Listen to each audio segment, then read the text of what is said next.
Hello and welcome to today's episode. Today we will be discussing the amazing year that was 2001 in video game history. And alongside that, we will also be going over our Relay of Gaming little segment that we do here and also touch base on some modern gaming stuff. So hopefully I feel like this one will be a bit of a lengthy episode. There's some things that I wanted to touch on modern gaming stuff, and also wanted to do a little survey here that I came across and wanted to do it here on this podcast. Just thought it'd be a fun idea to do. I don't know how long it'll take, so that's why that portion there might be a bit extended out. And then also just as I started making my notes for 2001, this is actually the episode that I've probably been looking forward to doing the most, just because this year I've always felt it's just an amazing year for gaming, and probably it could be my favorite year overall. I was just so blown away with this year and all, and so not only because of the games that came out, the quality of them, but then also the hardware that came out this year, and then the quantity of games that came out too. It's just 2000 year is an amazingly stacked year in gaming, and definitely one for the books. 1998, I'd said before, is known as to be one of the best years in gaming, and rightly so. This one's probably right up there as well too, I think, on for most people's lists. And yeah, this is just a heck of an year. But we will start getting into that here. And hopefully you had an amazing New Year's and got some time to, you know, whatever party or relax or whatever it is that you ended up doing. I I didn't do a whole lot this year. But for the past few years, I haven't really done much during New Year's. This year though, I my oldest daughter was staying up with me, and so I let her. I was like, if you stay, if we can make it till midnight, I'll let you stay up this late.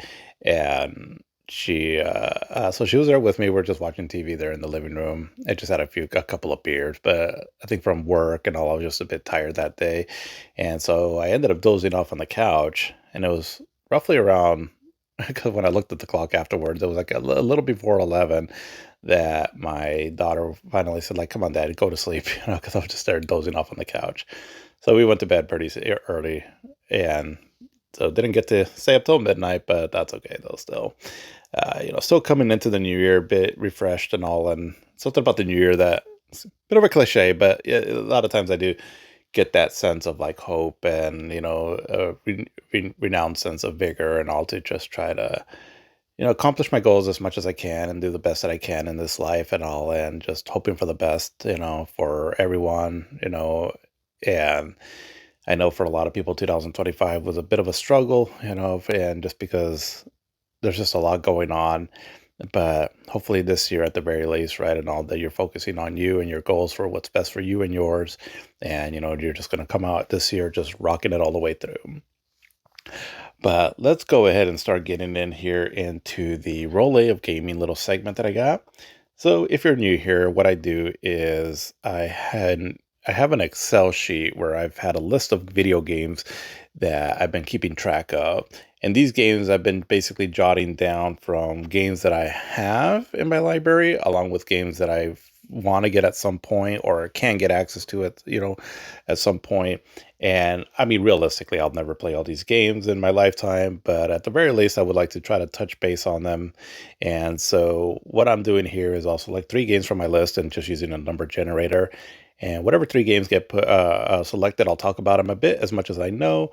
And then also, I'll put them up on my YouTube shorts as I've been trying to archive think of it kind of like a little digital library of videos that you can watch to get a bit of just a bit of insight on just games from various generations, right? Going back all the way from the second generation till now.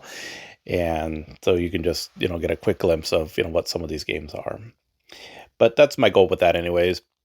And so right now I'm up to 1,696 games on my list here, as I just keep kind of been adding to them as the day's been going on. If there's a game that I just come across and I'm like, all right, I want that on my list.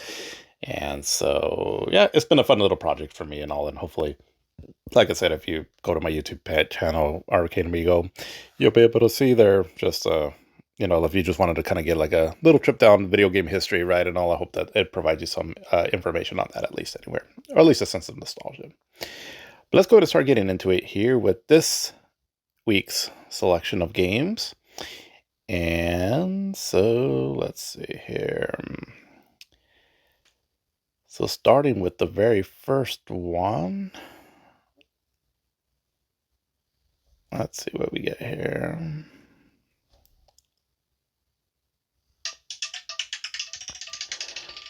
$742. Let's see what that brings. Something's going on with my Excel thing where it doesn't quite scroll as fast now. Let's see. All right, so this will be interesting. A Little Big Planet. Okay. All right, let's go with the next one here.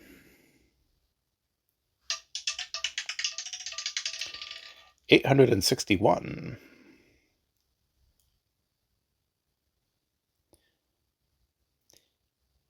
And this is Michael Jackson's Moonwalker. All right.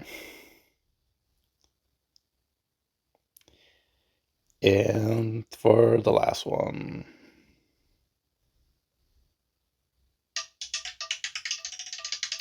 $1,683. Let's see what this is.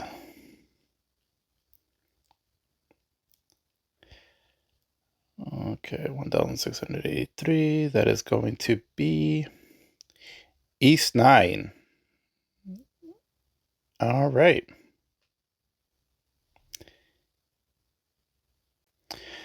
All right, so let's start getting into this here. So starting with Little Big Planet. So this game here, I remember thinking it was a pretty big. I thought it was a very interesting concept. I don't have a whole lot of experience with this game. I did own it back in the day on the PlayStation 3. And so basically with Little Big Planet, what it was a platformer, yeah, where you control this character, Sackboy. And it looks kind of like a almost like a little stuffed little character that's something maybe like your grandma would make, that's stitched together. And he looks charming enough and all, almost enough that he could almost be considered a bit of a mascot for the PlayStation 3 era, anyways. But the game was developed by a company called Media Molecule, and it came out, I want to say, I want to say around 2009 or so. I think it's 2008 or 2009 when this game came out.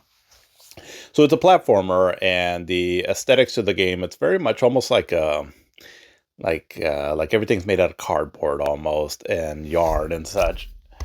But the platforming on the game and all, I remember I got a little ways into it, like I guess the single player mode, and it's fun enough. It's a fun enough platformer, nothing too groundbreaking or anything as far as that part of it goes.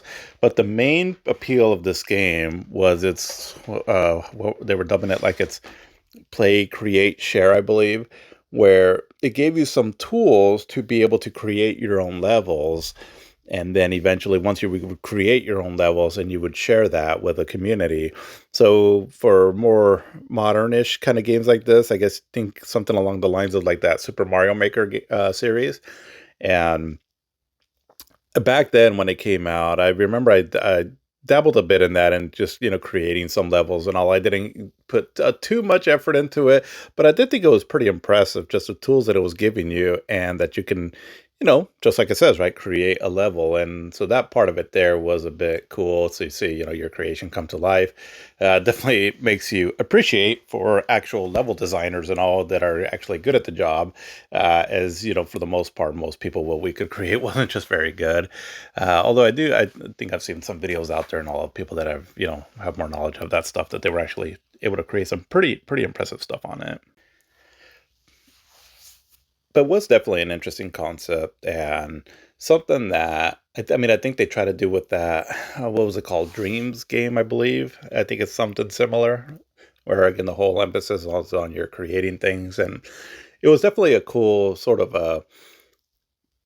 This is still, I feel, where we were getting some experimental games, and I think the seventh generation was kind of the last of that, where we were still getting a pretty decent output of games as far as like what are considered like the bigger games.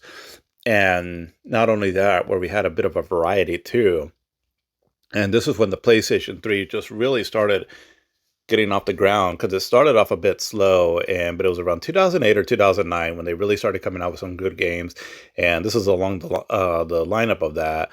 And it was something that was, Sony started kind of doing some cinematic sort of games, like with the Uncharted games, but then also had like Killzone, Resistance, Metal Gear Solid 4, Infamous, and then this game kind of was a nice sort of like side game that you can play, right, and all that was very different. Where again, it's a platformer, but also lets you create a lot of stuff and all. And so definitely, I feel like it was part of the reason why the Sony PlayStation 3 succeeded in the later run because of games like this, right, where it was giving you a different experience, right, that you couldn't really play anywhere else, and a good reason to get involved into their PlayStation Network, where during this generation that was free to play on that, where you didn't need to pay for a subscription. And the Xbox 360, I still feel won that round when it came to like online gaming with the Xbox Live, but it wasn't to say that there wasn't some cool experiences on the PlayStation 3, and this is, I think, a good example of that. But yeah, I mean, now with the servers being down, I'm sure. I mean, there might be ways that, like there's been some communities, maybe like modders and all, that have brought it back to life. I'm not sure. I know they've been doing that with a lot of games, and again, I'm not much of a gamer that plays online, but I still think it's cool though when they're able to revive some of these online games, because I'm sure that there's a lot of people out there, right, and all that just had a blast playing some games online, and they would like to see that revived. So if there is something out there, that has been recreated again by modders, that's excellent. But for the most part, though, officially, right, I'm sure the servers have been down on this one. I'm pretty sure I saw the news on that some time ago. But so the platforming itself, I mean, it's fun enough, I guess, if you wanted to check it out. But unfortunately, the main meat of what this game was is, excuse me, it's just not really accessible anymore, at least not by normal means. But for what it was a cool experience back then. Okay, and so then the next game here that I had was for Michael Jackson's Moonwalker. And so this game, I remember playing this game quite a bit, and I'm trying to think, how did we have this game? So this was on the Sega Genesis. It would have come out in, oh, I want to say, let's see, 1990. I believe it would have come out either 1990 or 1991. So it came out before Sonic did. And so this is during that stretch there where Sony was, or not Sony, Sega was acquiring a lot of different licenses for their, for properties to be brought over to the Genesis. So mainly with sports. So, I think from like Joe Montana football, Pat Riley basketball, Arnold Palmer's golf, and Tommy Lasorda baseball. But they were also able to get Michael Jackson on board. And Michael Jackson had a bit of a stretch there where he was really involved with Sega, and I think it started with this game here, Michael Jackson's Moonwalker, and then there was also an arcade game, I believe, that one is a bit more, if I recall right, a bit of more of like an isometric view sort of action game of some sort. And then also there was he ended up collaborating with Sega on some things. Like one of the more notable ones was his not too secret of that he helped with the soundtrack of Sonic the Hedgehog 3. But yeah, but this is a game here though that they, where it had his likeness in it. And so in case you don't know, I mean, Michael Jackson was just absolutely a huge name back in this time here. And Moonwalker, what it is, it was so Michael Jackson did a bit of a kind of like a short movie, if I recall right, where he plays like this almost like a, I don't know, like a, well, on the outset, like this gangster almost on a white, three-piece suit with a hat. But he's out to save these children, though, from some kind of a evil overlord, I guess, and is kidnapping kids, something to that effect. But in this movie, he ends up transforming like into this car kind of thing or robot. It's kind of bizarre. I'm sure it's out there on YouTube somewhere. But one of the main videos that came out and songs that was popular for this movie was a song called "Smooth Criminal," and so in the video of that song, he does like this, dance number and all as he's in this kind of like a lounge bar kind of area, And it's a, the video actually, I mean, Michael Jackson, so much controversy has come out of him and all that. But if anything, he was a heck of a performer, and his music videos were just highly entertaining back then. I mean, when you thought of music videos, you thought of Michael Jackson's music videos, because there were like a lot of times like little mini movies also, and so they were pretty entertaining to watch. And so, anyways, so this game, Michael Jackson's Moonwalker, is based off of that music video, at least for the first level, but then also the movie. And so at heart, it's like a side-scrolling action game, I guess you can say, where you control Michael Jackson, and you have some moves where your main attack is just like you just do a kick, but there's like these sparkles, I guess, that come out that can hurt your enemies. And if you jump and push the attack button, he'll kind of like do like the finger gun and throw some of that sparkle stuff out to again attack your enemy. And basically in the stages, you're just going around and finding just the hidden children in different areas. You'll go from everywhere from like so again, it starts out in the bar, and then there's a graveyard level, and I think a forest level. I kind of forgot some of this game. I beat the game a long time ago back then. I remember now. My cousins had this game, and so I remember borrowing it from them a couple of times. And I mean, it's fairly generic, but again, I think what made the game somewhat popular back then was again the name of Michael Jackson, and there was a pretty cool little move that you can do where if you hold down one of the buttons, I think it's like the A button on the original Genesis controller, he'll like do a spin, and then eventually, if you hold it down long enough, you'll do like a dance number, and so it's kind of like it's almost like a smart bomb attack, right? Where it'll clear out the enemies that are there, but they'll do like a dance right with you, and then once you finish the dance, they'll like all drop dead, basically. That part is kind of entertaining. And the music, the rendition of the music that they have on here from a lot of the classic Michael Jackson songs, they're for the Genesis, right? They're not that badly done. So it's I mean, the game itself, it's okay. If you're a fan of the, Michael Jackson or any of his music videos and all that, I would say it's worth checking out just mainly for that. But as a game itself, it's fairly generic, nothing too crazy, but, the graphics are okay on it and all. Like I said, it's more worth playing just if you're a fan of his, music and music videos and such like that. Um, but then after that, we have East 9. You know, East, there's just some blind spots that I have when it comes to gaming. And obviously, nobody can ever play every single thing, right? And so, most of us are going to have some kind of a blind spots as far as our video game play, games that we've played. East, though, is one that I'm a bit shocked that I haven't really gotten into the series, because there's so much about it that I feel like I would really enjoy. They're action RPGs. The series has been going on forever, and very anime inspired, and it's where you control this character named Adol, as far as I know, and pretty much all of them, at least in the mainline ones. But they don't seem to really. I believe they're kind of like Final Fantasy, where the stories don't really they don't really connect, or there might be some references to one or the other. I'm not sure. Like I think East 1 and 2 are, but other than that, I believe they're all sort of like their own separate games, even though you play the Adol in pretty much all of them. But I mean, it seems like a series that I really enjoy. I just, so this and Yakuza are probably like the two main series that I feel like I would really enjoy them. I just never got around to playing them for one reason or the other.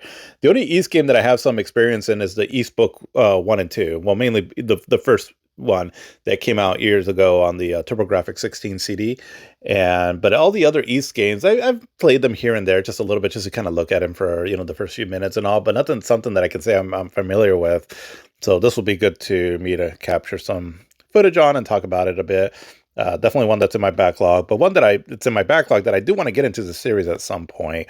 But what I know of this game, I think it came out in around 2019 or so, and it came out on the PlayStation 4 and I believe on the Switch. I don't know if it came out on the Xbox. I don't think Xbox got these games. I'm not sure, but yeah. So it seems to be again action role playing, and it's one of the more newer ones. And I know 8. I think gets a lot of recognition. 9, I don't know like what the I guess the reception was on this game. I mean, I feel like all of them are pretty decent, and I know that a lot of them have like really good music, also, and are just a lot of fun to play. So yeah, I don't know. Maybe if I play this game, it might give me the encouragement to maybe try to go through this series at some point. But we'll see. I know I haven't even beaten the East Book 1 and 2 yet, so which I know I don't have to play them in order, right? To my understanding, but yeah, this is just a series, like I said, that went on for way too long without me playing it. That it's almost a little bit like, well, where do I even start with this series? Maybe I'll watch like a video of some sort, like, for recommendations on where to start with the series or something like that, but we'll see. But either way, yeah, it seems like this game definitely has a following. I know some people that really enjoy this series, and so want to try to give this series a go at some point. But that's what I got here for Roulette of Gaming. And so let's go ahead and jump in now to some modern gaming news here, or just more modern stuff and all. Um, but a lot of something that I do touch on a little bit on is me being a parent and a gamer, and part of the reason that I'm doing this is also for just to sort of try to connect with other parents out there that are gamers as well too, and how we can still try to enjoy our hobby because it's different now, right? I mean, we don't have the time to just s- you know come home from work and then just pretty much just spend your evening playing video games anymore. And because you have a family now, you got well, you got a wife, you got a kids and all that, and you got to tend to your family, but we still sometimes need time for ourselves as far as the things that we enjoy. It's just that we have to do it differently now. And so I've been definitely, having a new appreciation for video games in different ways now. Like I said, part of it is doing this podcast here where it at least lets me talk about video games. But the other thing too is, with my kids, I've shown them some, like when they were younger and all, just, because, they would see dad play video games and all. And so eventually my oldest, she took some interest in playing them and all. I think she would just see her dad play, and so she took some interest in it. And I think most kids, for the most part, they take an interest in video games to some extent.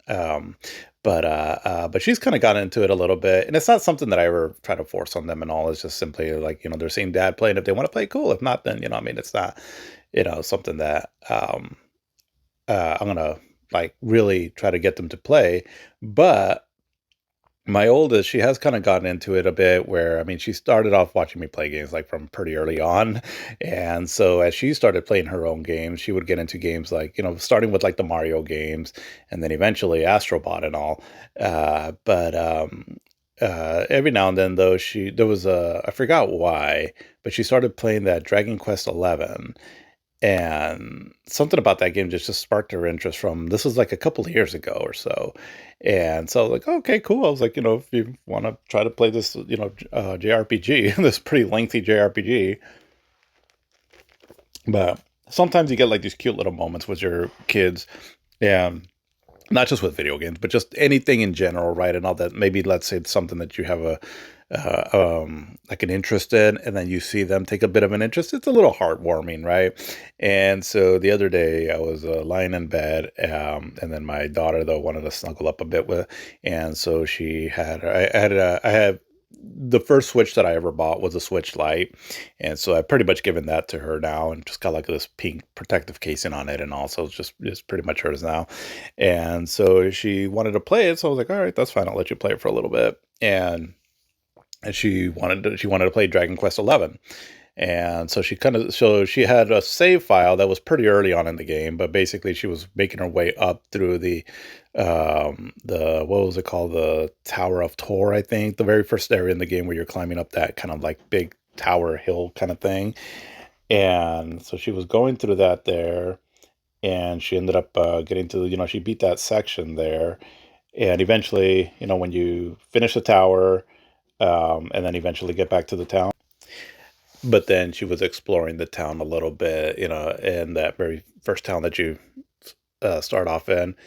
And, she's getting to the point where she's reading now. And so she was able to, she still needs some help with some of it, but yeah, but she'll start off reading. And so then I'll finish off some of the dialogue that's in the game that's not spoken.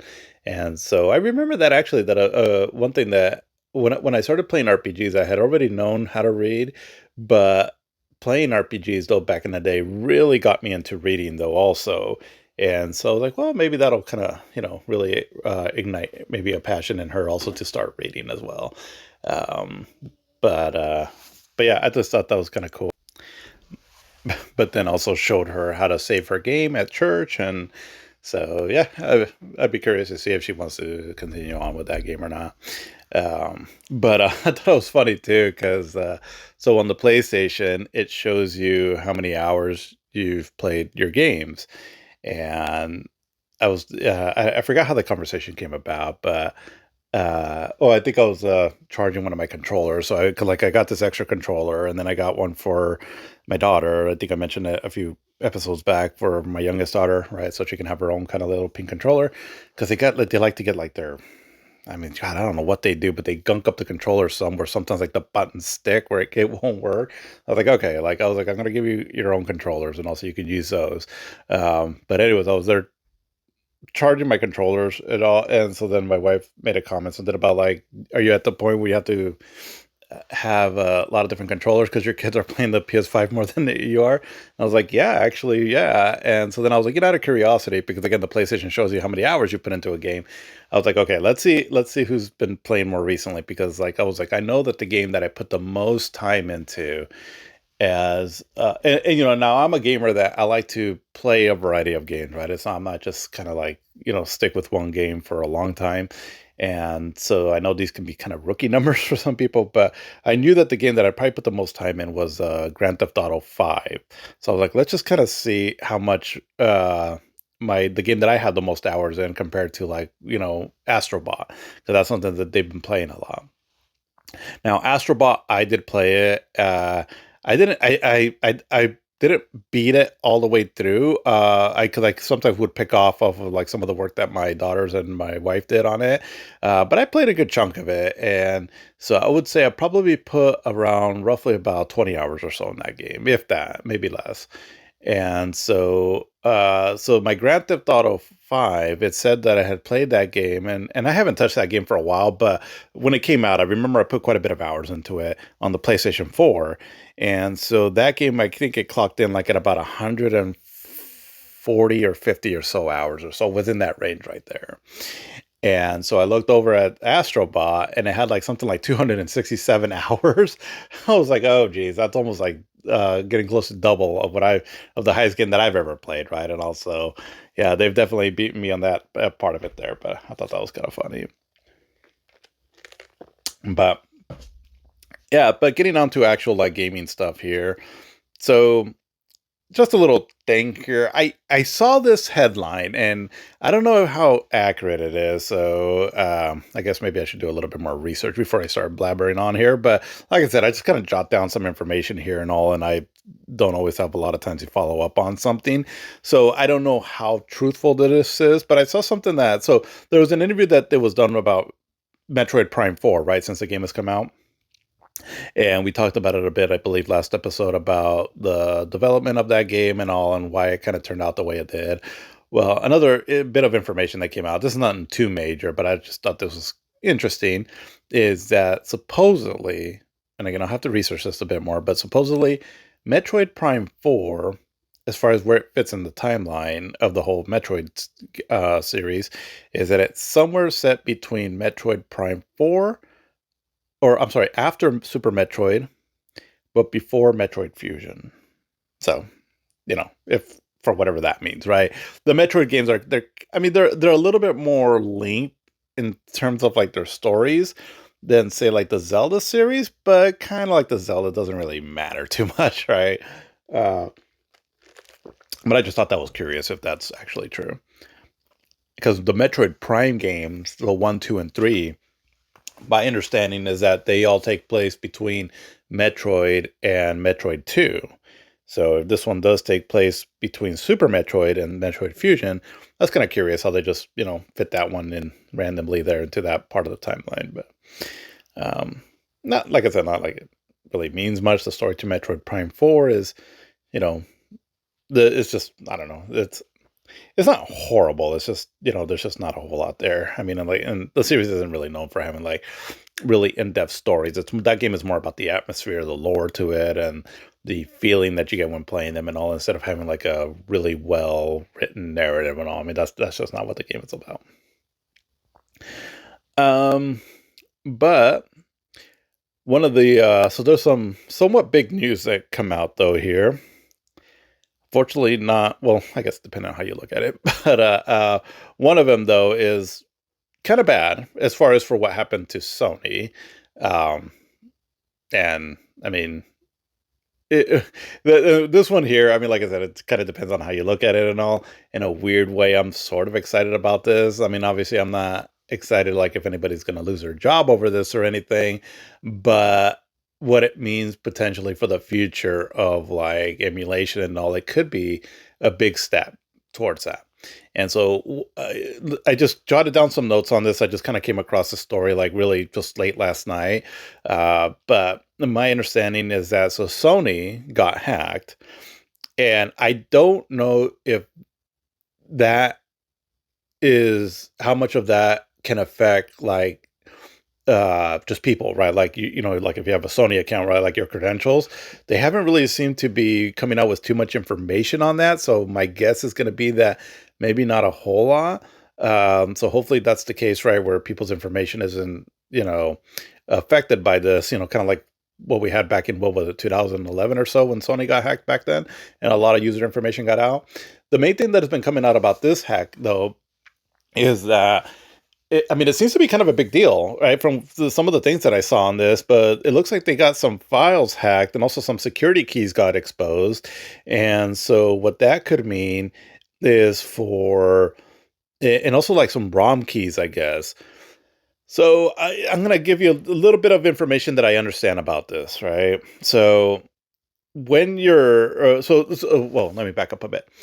One of the things that people are getting excited about is that what this could mean for in the future for emulation. So eventually, so that you can emulate a system, you have to understand its hardware and all, and so somehow get access to the, I don't know, I guess how a system operates, I guess, before you're able to produce a software to emulate it, which is why a system will come out. Generally, right, a system will come out, and then sometime later the emulator will come out for it, or emulators, right? Because sometimes there's multiple ones for them. That's my very basic understanding of it. And so part of that is to be able to hack the system. Once you've successfully fully hacked the system, then on the system itself also, you can end up doing stuff like modding the system, where you can download your, like say, like if you have a physical copy of a game, you can download like a digital version of it, things like that, right?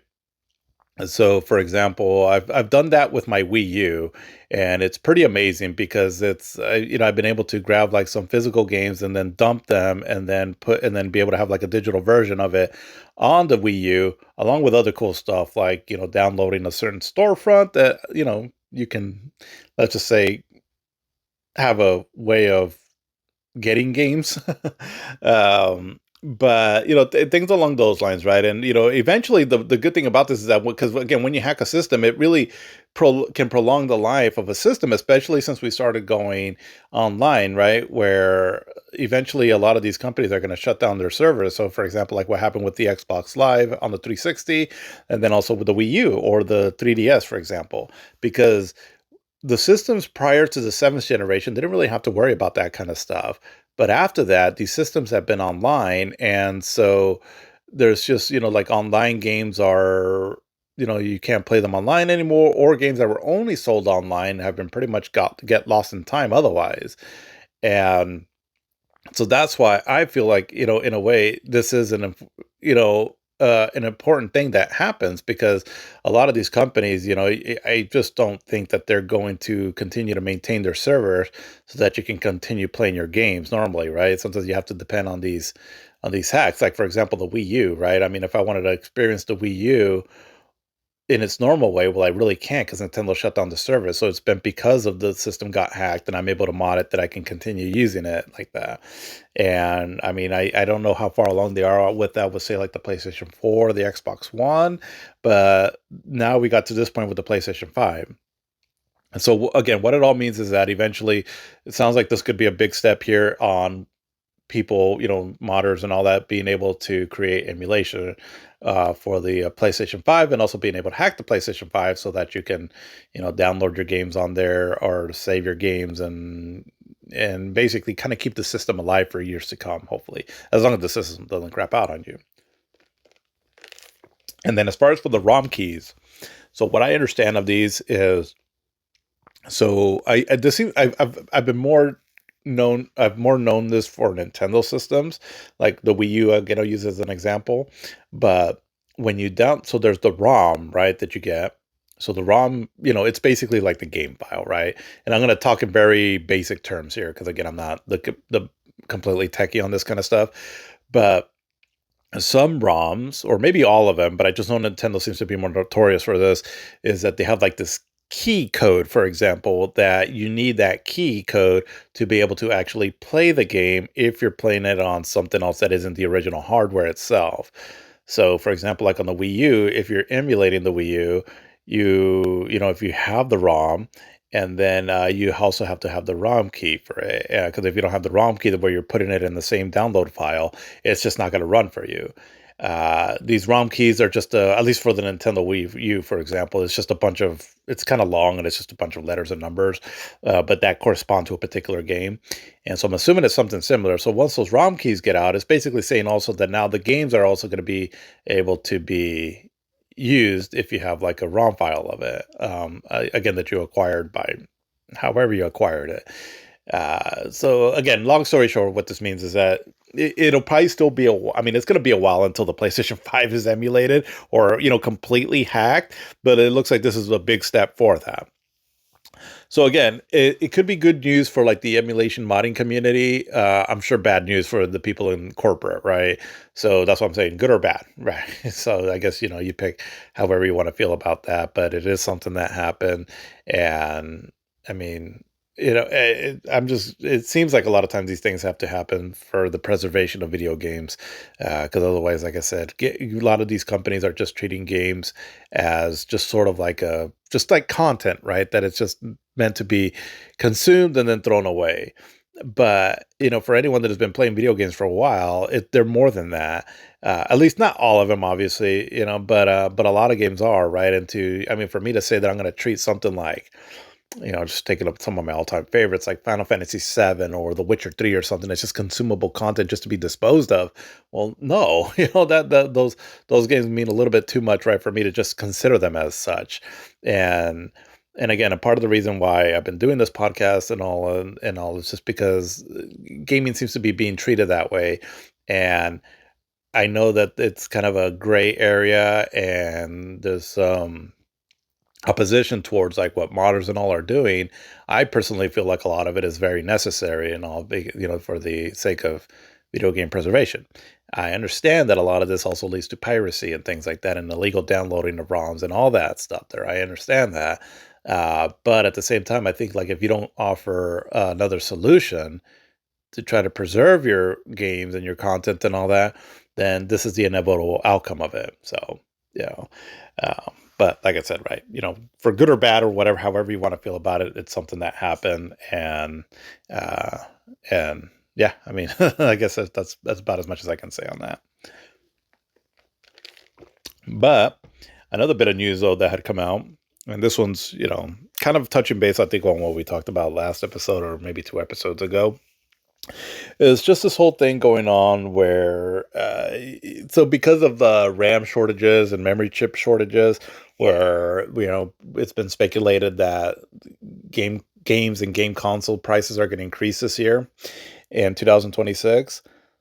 So going along with that, so it looks like there was some, I don't know, interviews I guess that were done or so, but there were some quotes coming out from some big wigs in the industry, basically stating that the next systems, mainly I guess for like Xbox and PlayStation, and then probably like whatever the next part for PC gaming is, like the GPU or CPU or whatever, that is when we're going to start seeing like the next generation stuff that is probably going to get pushed out even further.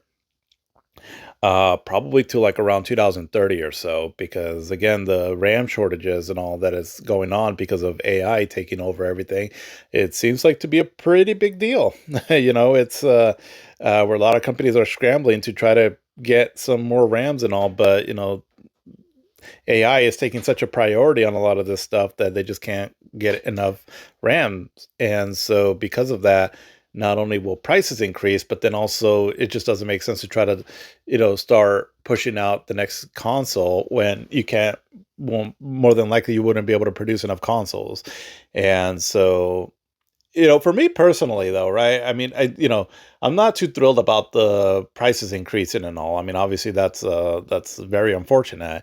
But as far as like when the next generation would come out, I personally I'd be fine with these systems for a while afterwards if I even decide to get another system later on, because I mean, really, when I'm looking at like if we're just talking about like the graphics and all, and the technology that's behind like the PlayStation 5 or the Xbox Series X, I mean, it is pretty amazing. Like how much more power do you want? Maybe focus more on optimizing your games and coming out with good games to play instead of just, trying to push more and more power out there where that's not necessarily what is needed. I mean, look at something like Clair Obscur, Expedition 33. Now the game is beautiful and all, and it does run on Unreal Engine 5, which is a modern, game engine, but that was made by just a few people, and so if you can get that level of graphical quality, and I understand the game has its shortcomings, right, and all, but I mean, it's still a gorgeous looking game. Like if you can get that level of video fidelity, graphic fidelity, but then focus more on making a good game, an immersive game, a polished game, no, I think that's what's more important there, and I think that's what ultimately gamers more want. So I don't think a lot of us are starving for another generation, and it's just because times have changed now where I mean really we are hitting a bit of a ceiling. That's just how much better these games can look and perform, where in the past it was different, right? Because when we're going from the second generation to the third generation, I mean that was a big jump, and then the third generation to the fourth and the fifth and the sixth, and then the sixth and the seventh, and the seventh to the eighth, right? All of those there was a significant change. But when we went from the eighth to the ninth, I mean, it just wasn't that much. And from what we've seen and all, is what we understand of like video game technology now, it doesn't seem like there's a whole lot much more that you can do where it really feels like there's a need to jump to another generation. I mean, it almost feels like the PlayStation 5 and the Xbox Series X haven't really been tested that much, actually. I mean, there still feels like there's a lot more that they can do. At least that'll get us through another 5 years, at least. You know, so on that end there, I'd be perfectly fine with it. I don't see the need for another generation. It's just because it's just not the way it was back then. I mean, how much more can you pump out of these systems still, right? I mean, I don't see like the graphics and all be getting that much better than what they are now. And I know we've said that many times before, but I mean, we are really kind of at that point now, though. I mean, just maybe scale your games back down a bit so you can optimize them better so they can perform better and all, and not have to worry so much about, I mean, things like ray tracing and all that. I mean, honestly, it seems a little pointless. And I mean, the games look pretty stunning already. And I understand graphics sells, and I've talked about that before, that the graphics do have an appeal. But this year, I think, really showed that the smaller scaled games are things that can definitely sell. Give gamers good games to play, and they will come. They will pay for it, right? But just my thought on that. But the other thing that kind of came with that too, also, is so I think it was GeoForce Now. So I don't mess around with the service, but GeoForce Now, I believe it's, so this is like more on the PC end, and I believe it's kind of like a streaming service where you can stream games to on your PC, I guess. I think. Well, something came out, something along the lines of like, if you're playing, or maybe this is even if you have an actual version natively installed on your PC. Again, I'm not 100% sure, but it has something to do um like if you're like there's going to be a limit basically on how much you can play, until you start getting charged extra. So almost like it's renting you time. So one example that they gave is like, so there's like 100 an hour month limit. Uh, and then if you wanted to play more, you have to pay more for that. So you got to pay for time, for example. So kind of like back in the day, like your cell phone service, you get so many minutes, right? And then if you go past that, you end up paying extra on your bill. Something to that effect is kind of what it was sounding like. And I'm like, is that where we're at now? That's insane. um, you're there playing, and again, 100 hours. I mean, that personally wouldn't affect me. I don't even get close to that nowadays. But I get it. For some gamers out there and all that, that put in some time and all that. I mean, just the fact that they'd be charging that way. I mean, wow, things are just getting very, very expensive now too. And again, this is all across the board. We've talked about this before, but it's just getting crazy expensive out there to try to keep up with gaming, right? We're starting to become a big luxury now, but even then, even if you have the means to comfortably pay for that and all, is it really something that you want to be paying for? It seems very predatory and very unconsumer friendly. Where I mean, you're there in the middle of a long RPG that you've been putting some time into, and all of a sudden you get a screen that says, like, if you want to continue, enter your credit card information here. Like, what the hell with that? Um, and again, I don't know if that's specifically like if you're streaming games or not. I don't quite know, but something to that effect, and all this from what it's speculated that. Or maybe it's already being done. Like I said, I'm not 100% sure, but either way, though, I mean that's bad. And so when you start doing stuff like that, it goes back to what I was talking about, the PlayStation 5 being hacked. I mean, if this is the kind of stuff that's going to happen when you make a lot of unconsumer friendly moves. Um, and why a lot of people have resorted to emulation, and a lot of these emulation devices and all are going back to retro games is because modern gaming nowadays is just a bit of a hassle to try to play and get into. There's just so much about it and all that just seems very anti-consumer, and and then let alone that sometimes the quality of these games and all, and I'm talking about like some of the bigger budget stuff, and it just seems like it's not really worth it anymore. And so again, people have been speculating about the crash happening and all that, and uh, it was the crash that happened back in 1983. It's different than what it is now, or how it would potentially look like now. I mean, I still feel that the video game industry, as overall, is just far too large for it to say like just completely crash, where it becomes non-existent. If we're talking about on that level.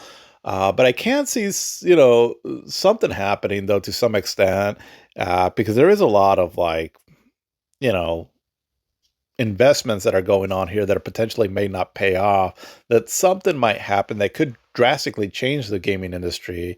But I don't, like I said, I don't think it's going to crash where it goes away or something like that. But that's just my thought on it. But either way, I mean, that's when I read that story, I was like, that's bad. That is bad.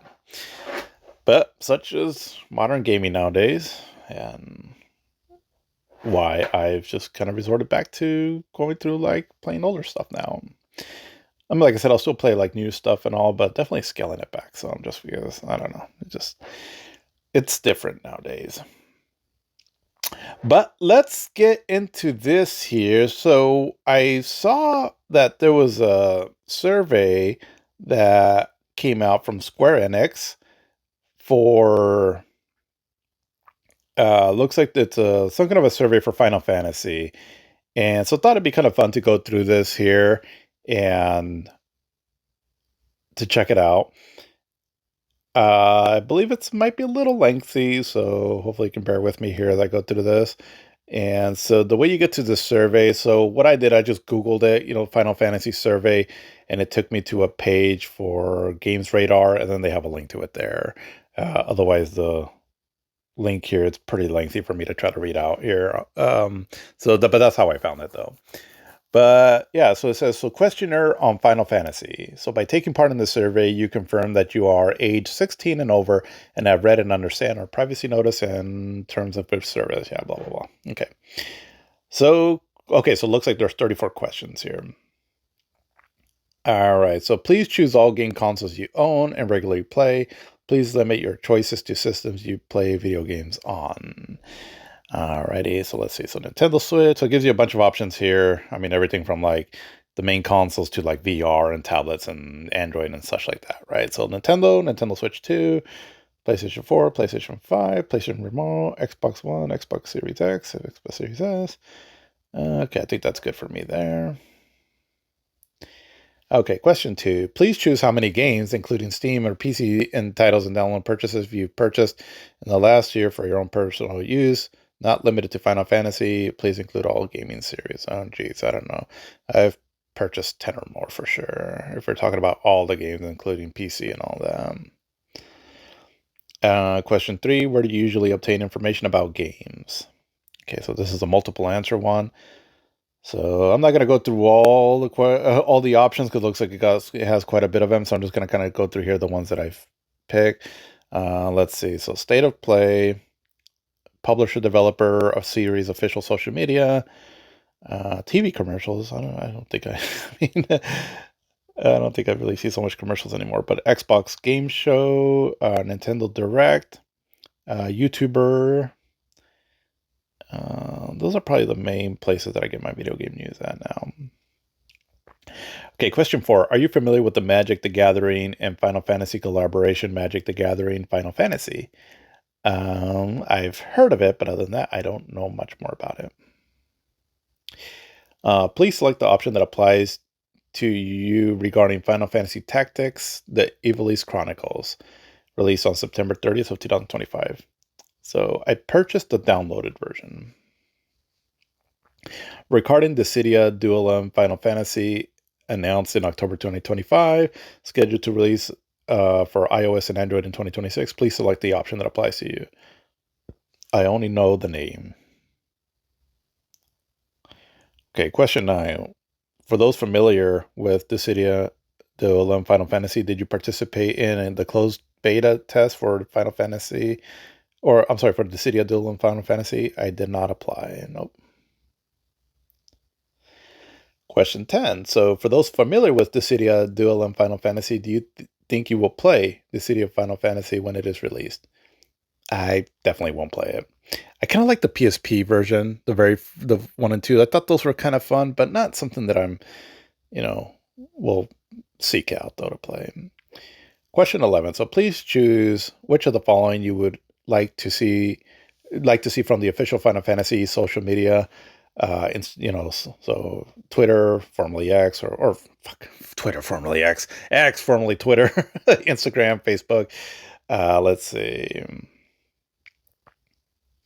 I guess Final Fantasy anniversary. So there's multiple answers. So I'd like to see Final Fantasy game anniversary celebration posts, live updates from official events, posts from developers and team interviews, latest game information or latest information on news games, posts introducing characters, including birthday posts. Sure, those are fun.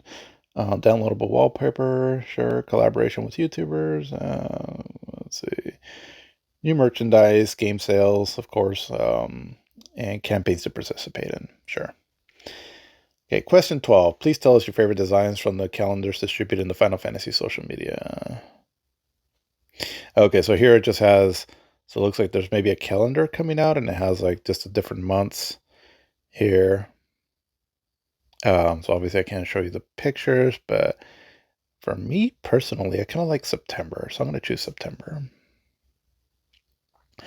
Question 13. Please choose any smartphone games you have played from the options below. Please choose smartphone titles, not game consoles.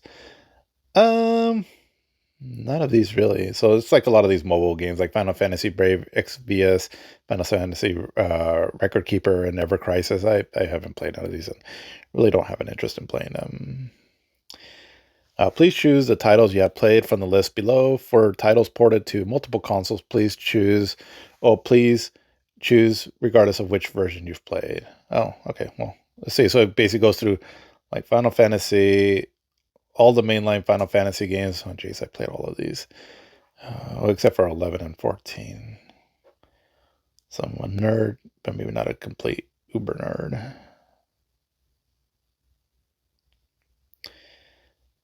Oh my god. So pretty much mostly all of them. Let's see. Question 16. Please tell us which of the games you choose in the last question you played first. Okay, so which game did I play first? Oh, okay. So my first Final Fantasy game. So again, it's giving you the list of all these Final Fantasy games, all the way from 16 to like things like Final Fantasy Tactics, Crystal Chronicles, and some spin-offs, or even like that Theater Rhythm Final Fantasy game. So my very first Final Fantasy game that I played was on the Super Nintendo, the Final Fantasy VI. Well, as it was known, three at the time, but Final Fantasy VI. So I'm gonna go with that one there. Please tell us which titles you please tell us which titles you like of the ones uh you've you've said you've played. Oh, what's my most liked title? Okay, for those titles. Okay, so again, it gives you the same list of games, and up and now looks like you're selecting which one is your most liked. Uh, okay, because it only lets you choose one. So, well, that's going to be Final Fantasy VII. Second, okay, then the second like title, that's going to be Final Fantasy VI. Third like title, ooh, that's going to be Final Fantasy X. I mean, I really like to do remake and rebirth, but remake and rebirth, I'm going to do more of a kind of like a extended discussion about these games in Final Fantasy VII as we start getting a little bit more information on what's going on with Part 3. Because then once I know the date that Part 3 is going to come out, or the Final Fantasy VII Remakes Part 3 is going to come out, I'm going to start doing a bit of a going through the series, or the Final Fantasy VII series anyways, again, and I'll to do a bit of my own little hype session. I'll try to share some of that with this as much as I can with this podcast that I'm doing. But my ultimate thought on the Final Fantasy VII Remake and Rebirth, I love them. I think they're excellent. I have some complaints with them. Actually, I have a lot of nitpicks actually with those two games there. But at the end of the day, I really enjoy them. But I'm still on the fence if I will enjoy this experience more than the original Final Fantasy VII, because I need to see how it ends. I'm intrigued enough to see where it's going, even when it's gotten very convoluted. But I do need to see it all the way through to kind of get my final take on what I will think about it, because I kind of see them all as one large game instead of each a separate entity. But on their own, I do really enjoy them. Like I really, really do. But again, I for that reason there though, because I need to see it all the way through to make a final judgment on the whole series, I'm gonna exclude them from this here. So again, my favorite Final Fantasies are Final Fantasy VII, and then Final Fantasy VI, and then Final Fantasy X. So those are the ones I'm choosing here. Question 22. Are you familiar with the Final Fantasy portal site? No, I don't. I don't know. I don't know what that is. Please tell us any ways you've enjoyed Final Fantasy in the last year other than playing video games. I listen to music. uh, let's see. I enjoy Final Fantasy collaborations with other bands.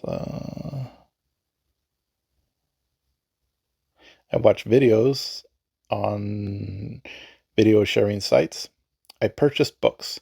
I didn't. I so we had a so they're at work. They'll get us something for like Christmas, and they'll go off of our Amazon wish list, and so which is pretty cool. I'm blessed right now that I work for a company that's they're fairly generous when it comes to like what they give you for Christmas, and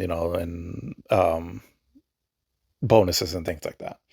But one thing that I had put on my Amazon wish list was, because I was thinking, I was like, oh, if they get that for me, that'd be kind of cool. But I might buy it at some point. But it's the Final Fantasy VII Ultimatum book, I think is what it's called, where it just has like for the remake, where it gives you like a lot of I believe like developer interviews and insights on the game and all that. And so I put it on there, but I didn't get it. I got some other cool gifts. So I got a video projector, and then a 4K of Inception and Blade Runner 2049. And so that was pretty cool too. But I didn't quite get that book, but I do plan on getting that book at some time. But because I haven't actually purchased it, I'm not going to select that one. So I'm just selecting that I listen to music on streaming or YouTube, or, including YouTube in that, and then also watch videos on just random things on Final Fantasy. Do you enjoy Final Fantasy with anyone else? Please choose all options that apply. I guess to an extent with my children. Um, I got a buddy that I talk about JRPGs quite a bit. Um, but we don't really like, like play the game and all of that. So I would just say, I guess was my like, well, I guess, um, yeah, that's mainly it, I guess.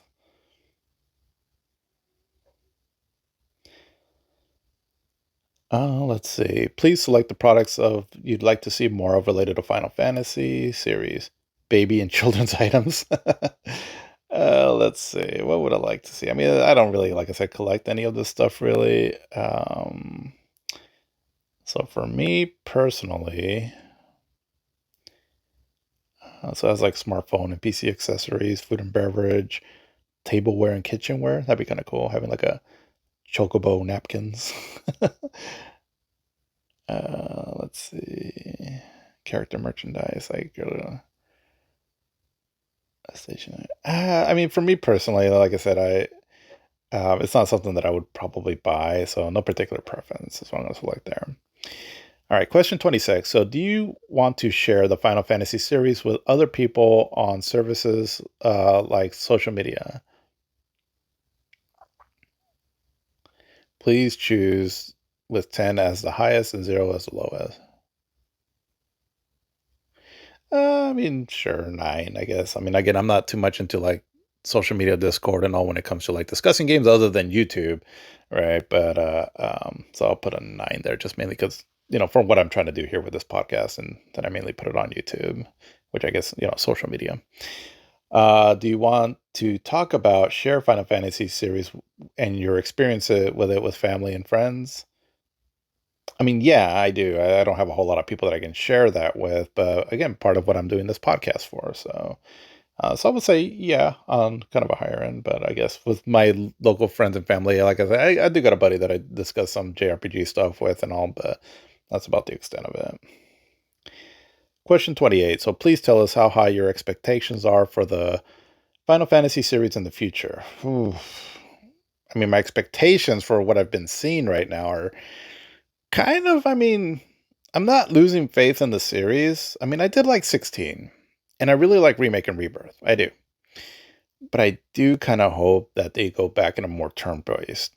And and I do feel like Final Fantasy, I mean, 16, 7, and Rebirth have kind of given me a lot of hope, but I kind of want to go back to the old school style. So I'm gonna say ugh, I mean, I'm gonna say a 7. Um, I have hope, but um, also not the most optimistic on it. So, question 29. So, would you like to participate in events celebrating anniversaries or other milestones of Final Fantasy series? Please select all the titles events you would like to participate in from the list below.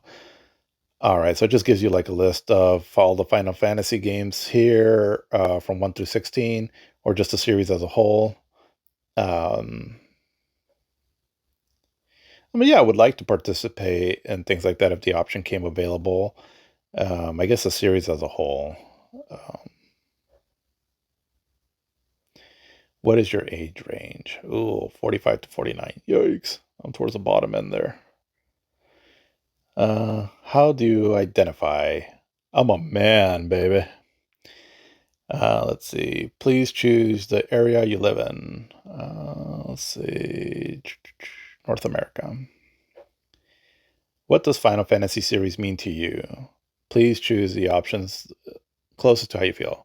Okay, so there's not a lot of options here, so I'll read through these. So, first one is I love it so much, I consider it an important part of my life. I love it. I like it. I think it's okay. I don't like it very much. I don't like it. I mean, I love it so much I consider it important part of my life. In a way, yeah. I mean, just because again the series specifically with like 7 has I mean, I've definitely had a lot of emotions towards a lot of these games here and all. But video games are still at the end of the day just video games and all that. For me to say something like I love it so much I consider it an important part of my life, I mean to an extent, yeah, but that kind of goes more for like my family, my kids, my wife and all things like that. Where, you know, I could get by if I didn't have this series and all. But I definitely love it though, and so I'm gonna say I love it. thank you for taking the time to answer the full survey. If you have any questions, comments about Final Fantasy series, please share below. Let's see. Please do uh Final Fantasy 6 HD 2D remake! Exclamation mark, exclamation mark, exclamation mark.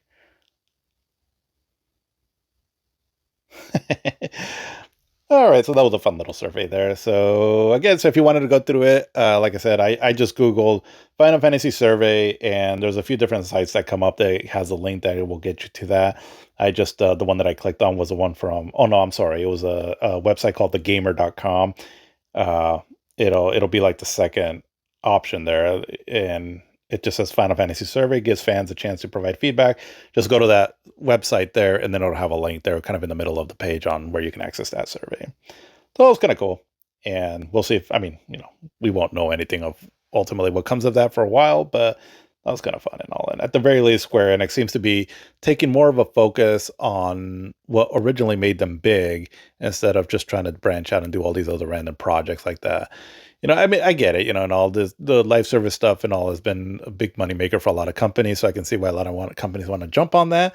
But it's like, it just loses the identity of what your company is, though, because Square Enix, where they were, the reason why Square Enix was so beloved by many people was because of all the amazing JRPGs that they put out, going back from like, I would say when they really started getting popular was from like 1994 with the release of Final Fantasy VI, all the way through 2001. I feel like that stretch right there is when Square.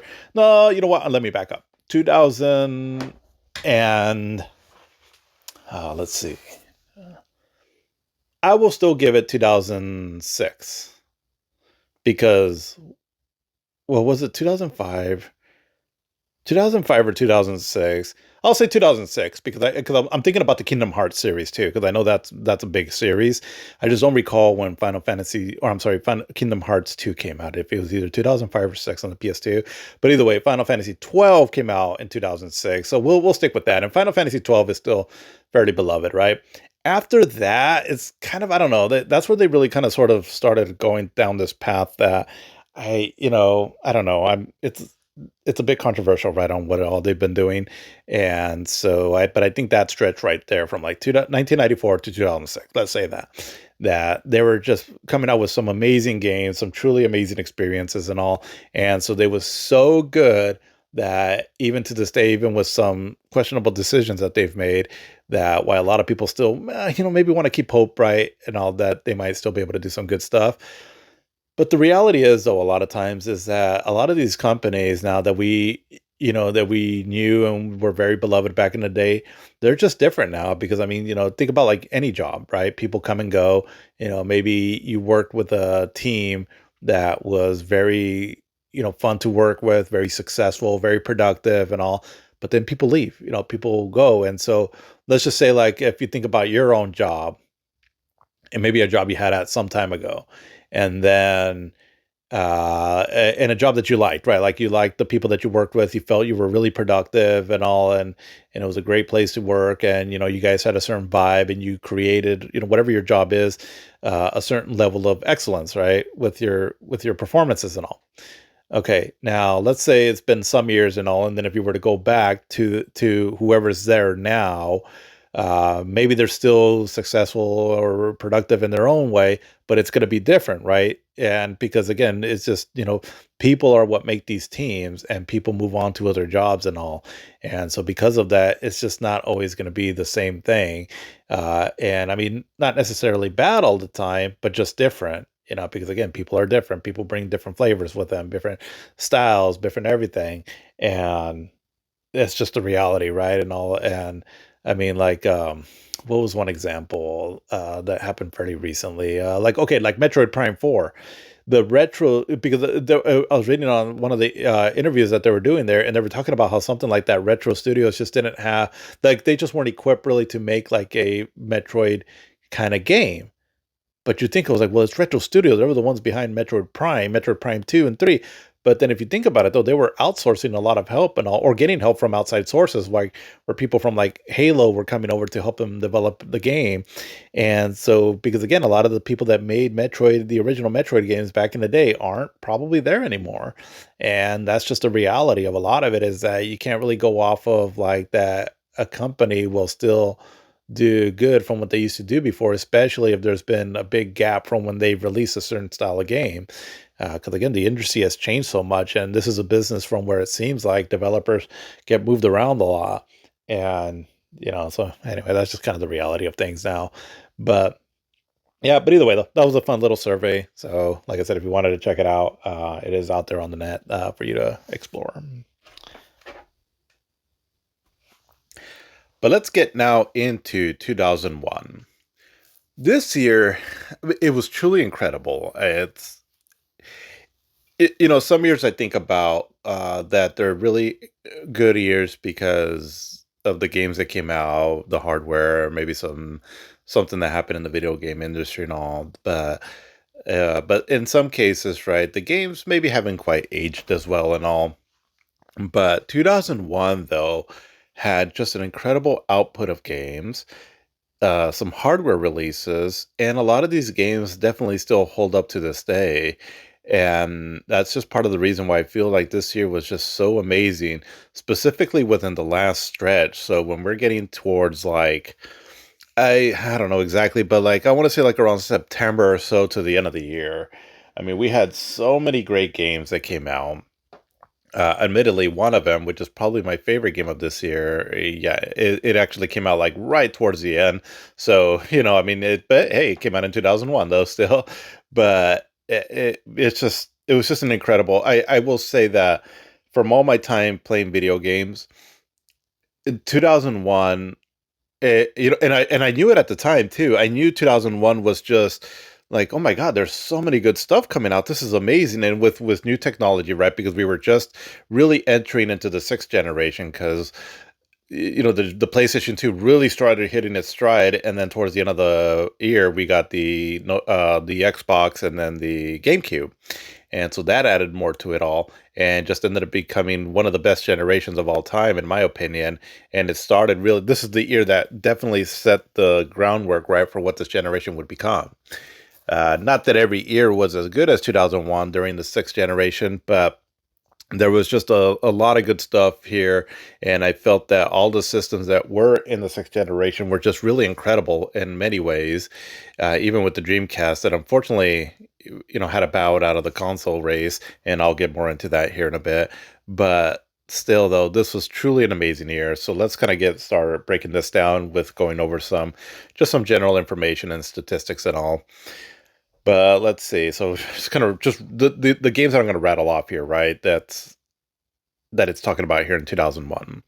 So 2001 saw many sequels and prequels in video games such as Madden NFL 2002, NBA Live 2002, NBA 2K2, WWF SmackDown Just Bring It, Capcom vs. SNK 2, Crazy Taxi 2, Dead or Alive 3, Final Fantasy X, Gran Turismo 3, Grand Theft Auto 3, Metal Gear Solid 2 Sons of Liberty, Myst 3 Exile, Silent Hill 2, Sonic Adventure 2, SS Tricky, Super Smash Bros. Melee, Tekken 4, Tony Hawk's Pro Skater 3, and Virtua Fighter 4. Now, Tekken 4 and Virtua Fighter 4, those were more for the arcade, but they did come out this year though in the arcade. New intellectual properties include Phoenix Wright Ace Attorney, Advance Wars, Animal Crossing, Burnout, Gothic, Black and White, Devil May Cry, Fatal Frame, Ghost Recon, Halo Combat Evolved, Jak and Daxter, Max Payne, Oni, Onimusha Warlords, Operation Flashpoint, Pikmin, Pro Evolution Soccer, Red Faction, Serious Sam, and Tropico. That's a heck of a lineup right there. I just seeing the names, right? I mean, it's really incredible. Three major video game systems were released in 2001: the GameCube and the Game Boy Advance by Nintendo, and Xbox by Microsoft. Sega, which had been a major competitor in the video game hardware market to this point, ended its involvement in the market after the failure of the Dreamcast. Yeah, so that part there is a little unfortunate. Let's see. Gotta look something up here.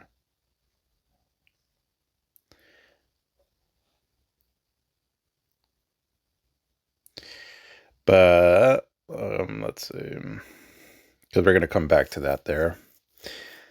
But the year 2001 is remembered for its influence on the video game industry with the release of many games recognized as classics. Many video games released in 2001 defined or redefined their respective genres, including hack and slash game, Devil May Cry. Yeah, because Devil May Cry, it was like an action game like none other. Devil May Cry was the first game that I played in this generation that I truly felt that I was like, okay, this is the next generation. No shame towards the Dreamcast, because again, the Dreamcast had a lot of amazing games, but Devil May Cry definitely seemed like a step above though, and it was just like an action game like none other.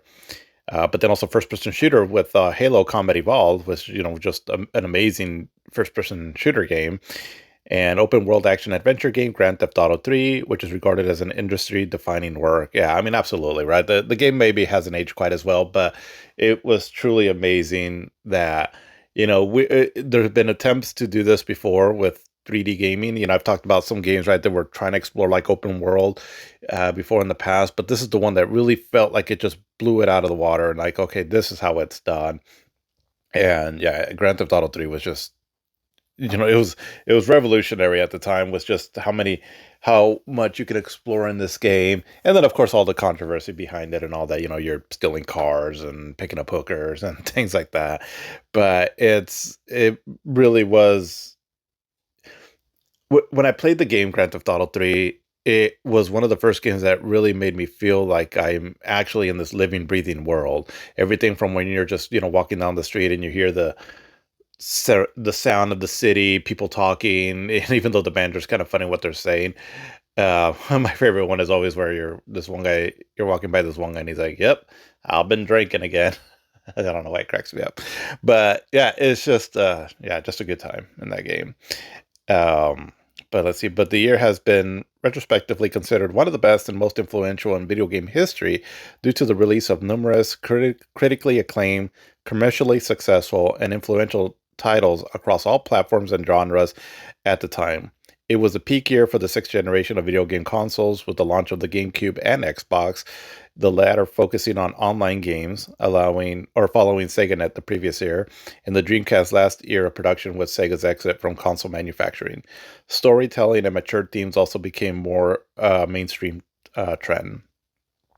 The year's best-selling video game worldwide was Pokemon Gold, Silver, and Crystal, the fourth year in a row for the Pokemon series since 1998. The year's most critically acclaimed titles were Gran Turismo 3 and Final Fantasy X in Japan, and Halo and Grand Theft Auto 3 in the West. Let's see. So hardware releases. So the Game Boy Advance released in March 2021. The GameCube. So it shows here September 14th, but that would have been in Japan because it came out. Let's see. The Xbox shows that it came out in November 15th. So the GameCube would have come out right around that time too here in North America. Let's see. And then also looks like the Pokemon Mini and November 16th. So the top rated games. I mean, there were several games that were definitely like considered game of the years here. So let's see. So game rankings named Metal Gear Solid 2: Sons of Liberty the game of the year for 2001, citing its position as the highest rated title of the year with an aggregated score of 97% based on reviews from more than 50 gaming publications. But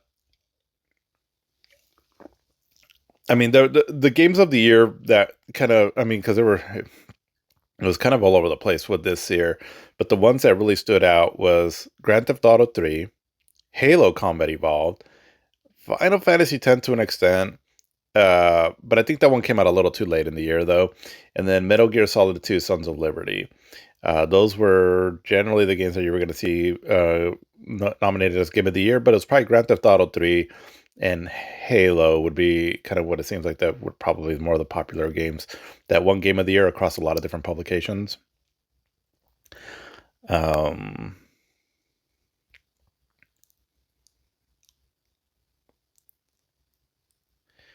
so the Metacritic and game rankings. So if we were to take both of them together, it looks like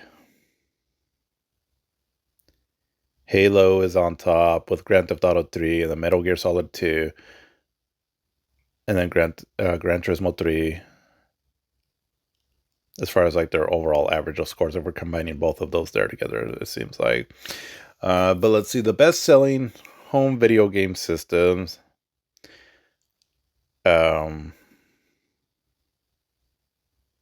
Let's see. I'll just kind of go over the United States here.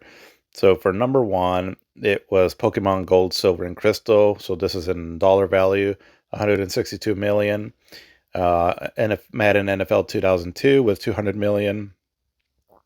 Grand Theft Auto 3 with 180 million. Number 4 was Metal Gear Solid 2, Sons of Liberty with 150 million. Number 5 was Tony Hawk's Pro Skater 3 with 144 million. Number 6 was Harry Potter and the Sorcerer's Stone. This was on the PlayStation 1 and PC, so that was at 98 million. And then The Sims, looks like it's showing here at 110 million. I'm not sure how they're ranking these, but see, number 8, The Legend of Zelda: Oracle of Seasons and Ages at 69 million. And number 9, Super Mario Advance for the Game Boy Advance at 62 million. And Gran Turismo 3 at number 10 with 103 million. I haven't really touched too much on arcades, just because arcades just, they, for the last several ones, they haven't really touched base too much here in the United States. Because again, at this point, arcades were, they were still around for sure, but they just weren't quite as popular anymore. But like in Japan, I'll just go over this here because I'm thinking as we go forward, there's not going to be a lot of the games that are in the arcades aren't going to be like some of the bigger names. But like in Japan, so number 1 was Canvas Shot. Number 2 was Derby's Owners Club. Number 3 was Battle Gear 2. Number 4 was Tekken Tag Tournament. Number 5 was Samba de Amigo. Number 6 was Time Crisis 2. Number 7 was King of Fighters 2000. Number 8 was Virtua Striker 2. Number 9 was Street Snap. And number 10, Kiro Senshi Gundam. Major events. So January 29th, so Infogames acquired Hasbro Interactive, including Game.com division, the Microprose and Atari labels, and a right to publish and develop games based on Hasbro properties. Paradigm Entertainment was also acquired. And so on January 31st, Sega announced they would be departing from the console market and discontinuing the Dreamcast and develop and publish games for the GameCube, PlayStation 2, and Xbox. So again, we'll touch base more on that here in a bit. But for just events, so the Academy of Interactive Arts and Science hosts the 4th Annual Interactive Achievements Award, inducts John Carmack of ID Software to the AIAS Hall of Fame. So John Carmack, so he's one of the dudes behind Doom. British Academy of Film and Television Arts, BAFTA, hosts the 4th Annual BAFTA Interactive Entertainment Award for Multimedia Technologies. 15 of 21 awards go to video games. March 21st, the Game Boy Advance handheld is released by Nintendo. Also, to back up the Game Boy Advance's identical graphics to the Super NES, an enhanced remake of Super Mario Bros. 2 was launched. May 17th through 19th, the 7th Annual Electronic Entertainment Expo, the 4th Annual Game Critics Award for the Best of E3. June 23rd, Sonic the Hedgehog celebrates its 10th anniversary. July, IEMA, so Interactive Entertainment Merchants Association, hosts 2nd Annual Executive Summit. Gamma Network hosts 3rd Annual Independent Game Festival. Game Developers Conference hosts the 1st Annual Game Developers Choice Awards. In the spring, Reuters reports that the Dreamcast console has an estimated 800,000 online users playing its various online games already by mid-year. Sony cooperates with AOL to incorporate internet features with the PlayStation 2 console, which includes a browser, email, and instant messaging capabilities. In August, the 2nd Annual Dreamcast Championship featuring the Crazy Taxi 2 video game. Let's see. Nikkei News reports that the video game Phantasy Star Online for Dreamcast has had 300,000 worldwide users log in already by mid-year. September 14th, Nintendo releases the GameCube and its launch title Luigi's Mansion and Wavestorm Blue Storm. So again, I'm going to assume that's in Japan, but then okay, here we go. So November 15th, the Microsoft Xbox is introduced, and then November 18th, Nintendo releases the GameCube in North America with launch titles Luigi's Mansion and Wave Race Blue Storm. November 23rd, Game Park releases the GPS 32 multiplayer or wireless media multimedia handheld console in South Korea. December 5th through the 9th, World Cyber Games 2001 are held in South Korea. December 31st, Jazz San is awarded an OBE in the New Year's Honors, becoming the first person awarded specifically for services to video games. And December, Panasonic releases the GameCube-based Q multimedia console. So that last one there, that was in Japan only, and so it was, at least I think only in Japan. I know it didn't come out here in North America, but it was, it's a GameCube, only it had like a slot for DVD players on there and all, and it's, from my understanding, it's very rare now. But for businesses, let's see, defunct companies, Bullfrog Productions, Andrema, Dynamics, Sanctuary Woods, SNK. After Dynamics is closed as part of Sierra's restructuring under the Vivendi Universal, several veterans of the studio found garage games.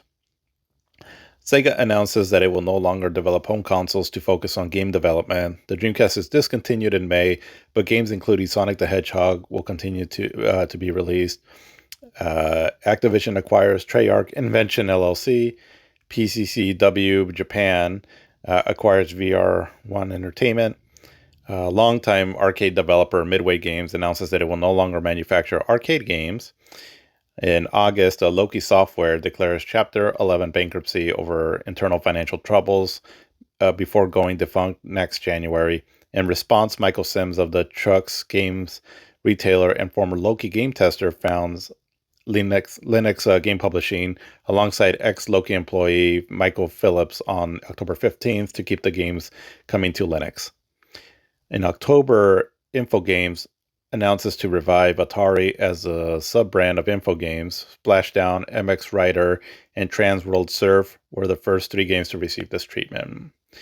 And then for lawsuits, so Sega of America versus Kmart Corporation. Sega sues Kmart over an unpaid debt of over $2 million in U.S. funds. Wow. But Uri Geller versus Nintendo. Geller sues Nintendo over his resemblance to use a Pokemon character. The suit is dismissed. And yeah.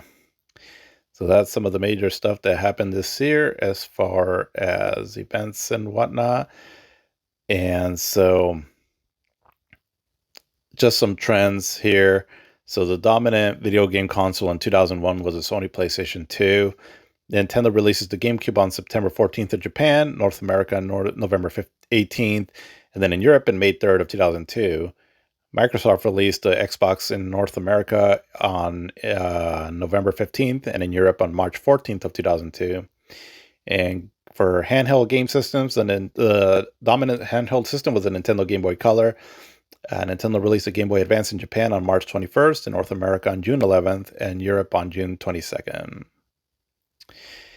So yeah, let's see, just an incredible year again with a lot of different things happening. And so let's talk a bit about the Dreamcast here. And so the Dreamcast, so again, it came out in Japan in November 27th of 1988, and then here in the United States on September 9th of 1999. In Europe, October 14th of 1999, and then Australia, November 30th of 1999. So pretty much all the major regions, right, in 1999. And so it was, let's see, I'm sure it'll kind of explain here at some point. Let's see, I'm looking for when Sega started bowing out of everything here. Let's see. Okay, so I'm going to go over some information here, just kind of outlining what ended up happening. So a bit, so there was a lot of things that Sega was bleeding money and all, and from the past mistakes that it had made. And then there was also just, the juggernaut that was the PlayStation 2. It was such a big deal, right? That, it just couldn't weather the storm of this, of the PlayStation 2.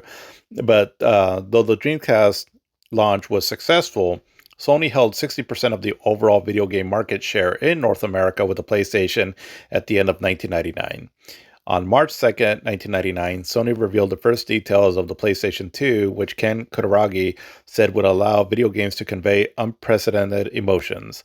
Sony estimated the PlayStation 2 could render 7.5 million to 16 million polygons per second, where independent estimates range from 3 million to 20 million, compared to Sega's estimate of more than 3 million to 6 million for the Dreamcast. The PlayStation 2 would also use the DVD-ROM format, which could substantially hold more data than the Dreamcast GD-ROM, and would be backwards compatible with hundreds of popular PlayStation games. So that was another big deal, right? It was backwards compatible with all the library of the PlayStation games, which already had a huge install base, right? But Sony specifications appeared to render the Dreamcast obsolete months before its US launch, although reports later emerged that the PlayStation 2 was not as powerful as expected and difficult to develop on. The same year, Nintendo announced its next console, the GameCube, would meet or exceed anything on the market, and Microsoft began development of its own console, the Xbox. US Dreamcast sales, which exceeded 1.5 million by the end of 1999, began to decline as early as January 2000. So poor Japanese sales contributed to Sega's 42.88 billion yen, so 404 million US dollars, consolidated net loss in the fiscal year ending in March 2000, which followed a loss of 42.881 billion yen the previous year and marked Sega's third consecutive annual loss. Although Sega's overall sales for the term increased 27.4% and Dreamcast sales in North America and Europe greatly exceeded expectations, this coincided with a decrease in profitability due to the investment required to launch the Dreamcast in Western markets and poor software sales in Japan. At the time, increasing poor market conditions reduced the profitability of Sega's Japanese arcade business, promoting Sega to close 246 locations. So this would have been Peter Moore, became the president and chief operating officer of Sega of America on May 8th of 2000. He and Sega's developers focused on the U.S. market to prepare for the upcoming launch of the PlayStation 2. To that end, Sega of America launched its own internet service provider, Sega.com, led by CEO Brad Huang.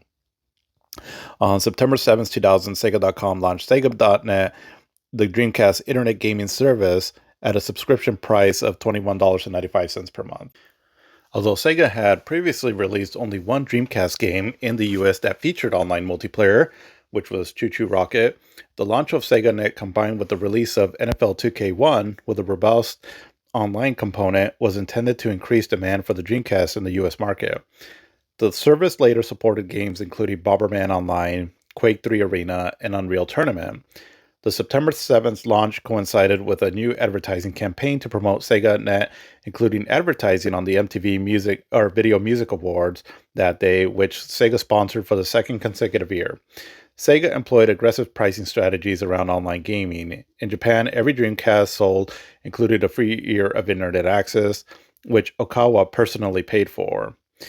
Prior to the launch of SegaNet, Sega had already offered a $200 rebate to any Dreamcast owner who purchased 2 years of internet access from Sega.com. To increase SegaNet's appeal in the US, Sega dropped the price of the Dreamcast to $149 compared to the PlayStation 2 US launch price of $299 and offered a rebate for the full $149 price of a Dreamcast and a free Dreamcast keyboard with every 18-month SegaNet subscription. So, I mean, they were really, really trying to push that out, right? But so starting with its decline, though, so Peter Moore said that the Dreamcast would need to sell 5 million units in the US by the end of 2000 to remain a viable platform. Sega fell short of this goal, with some 3 million units sold. Moreover, Sega's attempt to spur increased Dreamcast sales through lowered prices and cash rebates caused escalated financial loss. Instead of an exceeded profit for the 6 months ending September 2000, Sega posted a 17.98 billion yen loss with a projected year-end loss of 23.6 billion.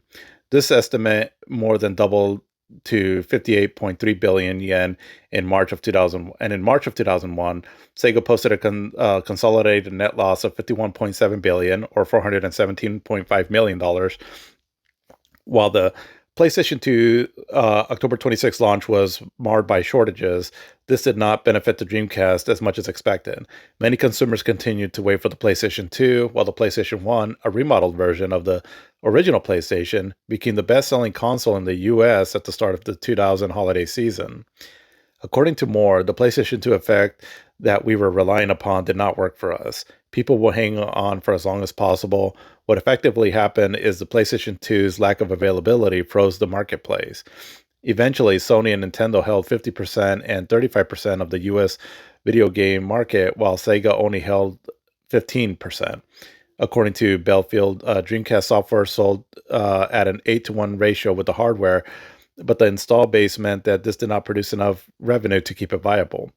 During the course of the 2000, the PlayStation had sold 5 times more than the Dreamcast, despite being 5-year-old hardware.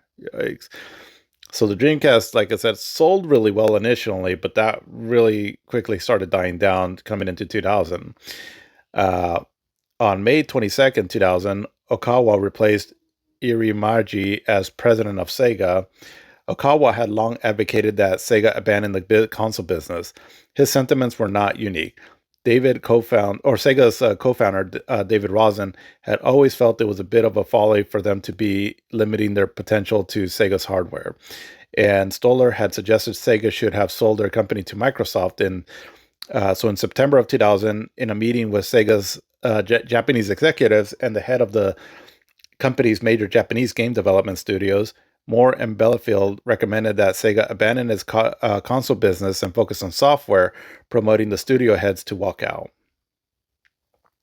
So, amid speculation and rumors, Sega's executive denied to the media that it would leave the console hardware business.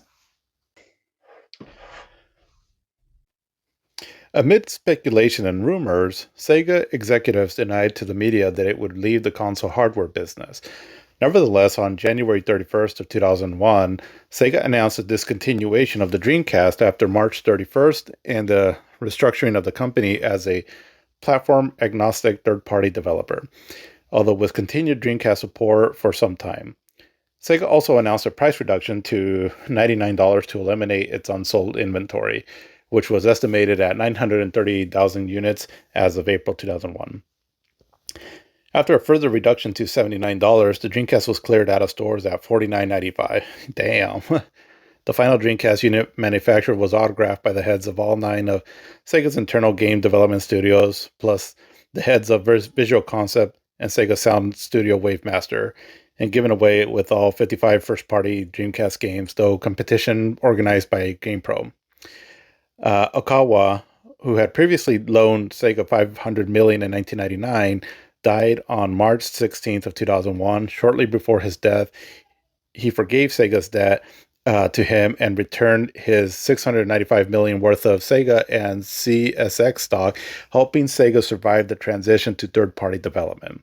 As part of this restructuring, nearly one-third of Sega's Tokyo workforce was laid off in 2001. Yeah, so I remember that. So basically, Kawa, right before he passed, he gave a lot of money to Sega, basically from his own money to make that transition, as apparently it's not cheap, right? To just become a third-party software developer. Had he not done that, who knows? I mean, Sega might have just, ended up filing bankruptcy and we might have just not had Sega anymore. So that could have been a big reason why Sega still exists to this day. So 9.13 million Dreamcast units were sold worldwide. Despite the discontinuation of the Dreamcast hardware, Sega continued to support the system and had stated that more than 30 new titles were confirmed for release for the remainder of 2001. In the United States, the official game releases continued until the end of the first half of 2002. Sega continued to repair Dreamcast units until September 2007. Many hardware developers that worked on the Dreamcast also joined Pachinko and Pakislot company Sammy Corporation, who soon merged with Sega. Hideki Sato pushed for leftover Dreamcast parts being used as displays in machines that Sammy develops, including the very successful Fist of the North Star pachinko machines. After 5 consecutive years of financial losses, Sega finally posted a profit for the fiscal year ending March of 2003. The announcement of Sega's exit from the hardware was met with enthusiasm. According to IGN's Travis Faw, Sega was a creatively fertile company with a rapidly expanding stable of properties to draw from. It seemed like they were in a perfect position to start a new life as a developer publisher. Former Working Designs president Victor Ireland wrote, "It's actually a good thing because now Sega will survive doing what they do best: software." The staff of Newsweek wrote that from Sonic to Shenmue, Sega's programmers have produced some of the most engaging experiences in the history of interactive media. Unshackled by a struggling console platform, this platoon of world-class software developers can do what they do best for any machine on the market. Game Informer's commenting on Sega's tendency to produce underappreciated cult classics wrote, "Let us rejoice in the fact that Sega is making games equal across the current console crop so that history will not repeat itself."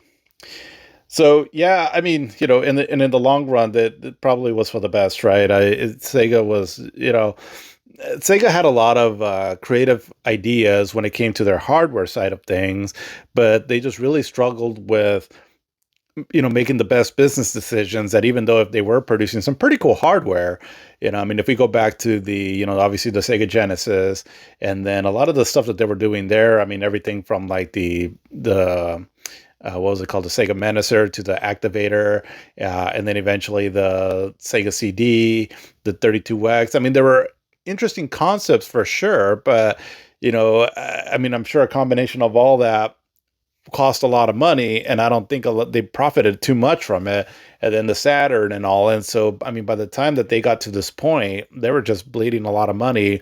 And I think I recommended it before, but there's a YouTube channel called like Pandemonium something Saturn, and there's a video that they did called FYI Death of a Titan that really goes deep into just what happened exactly, as it goes over a lot of the financials of just how much the systems were selling, how much the games were selling, which wasn't a whole lot, all the abundance of hardware that they had in their warehouses. And it really paints a picture of just a lot of the bad decisions that were being made. And I mean, there's a lot of back and forth as far as like, was it more Sega of America's fault or Sega of Japan's fault? Overall, it just seemed like there was just a lot of bad decisions made across the board. And it ultimately it is what it is. And I do remember when that was announced, when Sega said that they were bowing out of the console business. It was weird because I felt a certain emotion at that time that I was like, I can't believe I'm feeling this for just a damn video game company. But a lot of it is just because of the memories, right, that we had established with Sega, at least within my household. We were there for this with the Sega Master System, supported it through the Sega Genesis and the Sega CD. Didn't get the 32X, but then we got we went with the Saturn originally instead of the PlayStation, and then, got the Dreamcast. And so we were there from, well, almost day one, at least what was available here in the United States for this company. And again, it's not like we were simping for the company or anything. Maybe to an extent, I guess, when you're young, right? But it was just because the games were really fun on the system, and they definitely showed a lot of potential. And for us personally, they were right on par with the best at what like Nintendo was doing and even the PlayStation. But the reality was just that even though their games were good, they were stuck on consoles that didn't have the after a while that after the Genesis didn't have the most wide appeal. And also, when it comes down to it, they also didn't quite have the name recognition or the mainstream appeal of like a lot of the stuff that Nintendo and then especially Sony were pumping out. And so ultimately, that all just kind of ended up, for the demise of Sega. But even with the Dreamcast, they were still trying to do a lot of innovative things, right? With like the Sega.net or the SegaNet, as I read about there earlier. So, I mean, it was a very creative company, and it's just, it was a loss. And Sega to this day still continues on. They still make some pretty good software, especially if you consider like everything that they're doing with Atlas as well, too, with like the Persona series, for example. But for me, though, Sega just still hasn't felt the same, though, since then. And while I did get a lot of their games in the the following systems that followed, because they started putting their games on the PlayStation 2, Xbox, and GameCube. Something about it though that it just never felt the same anymore. And the Sega that we knew back in the day, it's definitely not. I mean, it's not bad. I mean, Sega still produces some decent games, but everything just feels a bit different, at least for me personally. And so for anybody that, knows of Sega, that they do like the Yakuza series, and they publish some games with Atlas, with the Persona series and all, just know that there was definitely a Sega that lasted from like the early 80s up until as we're seeing here, right, 2001, that was very unique and definitely had an identity to its own that was, for many people, on par with what like Nintendo and Sony were doing. But at the end of the day, sales and the money talks, and Sega just wasn't really producing enough of that to make it a lasting player in the console race here. So it was a bit of a bummer. I do remember being bummed out when I read this and all, but ultimately they had to do what they had to do. And thanks to that one guy, what was his name? Okawa, I think, that, probably because of him, it could be why, Sega continued on. So here's a statement that Peter Moore said regarding the Dreamcast discontinuation.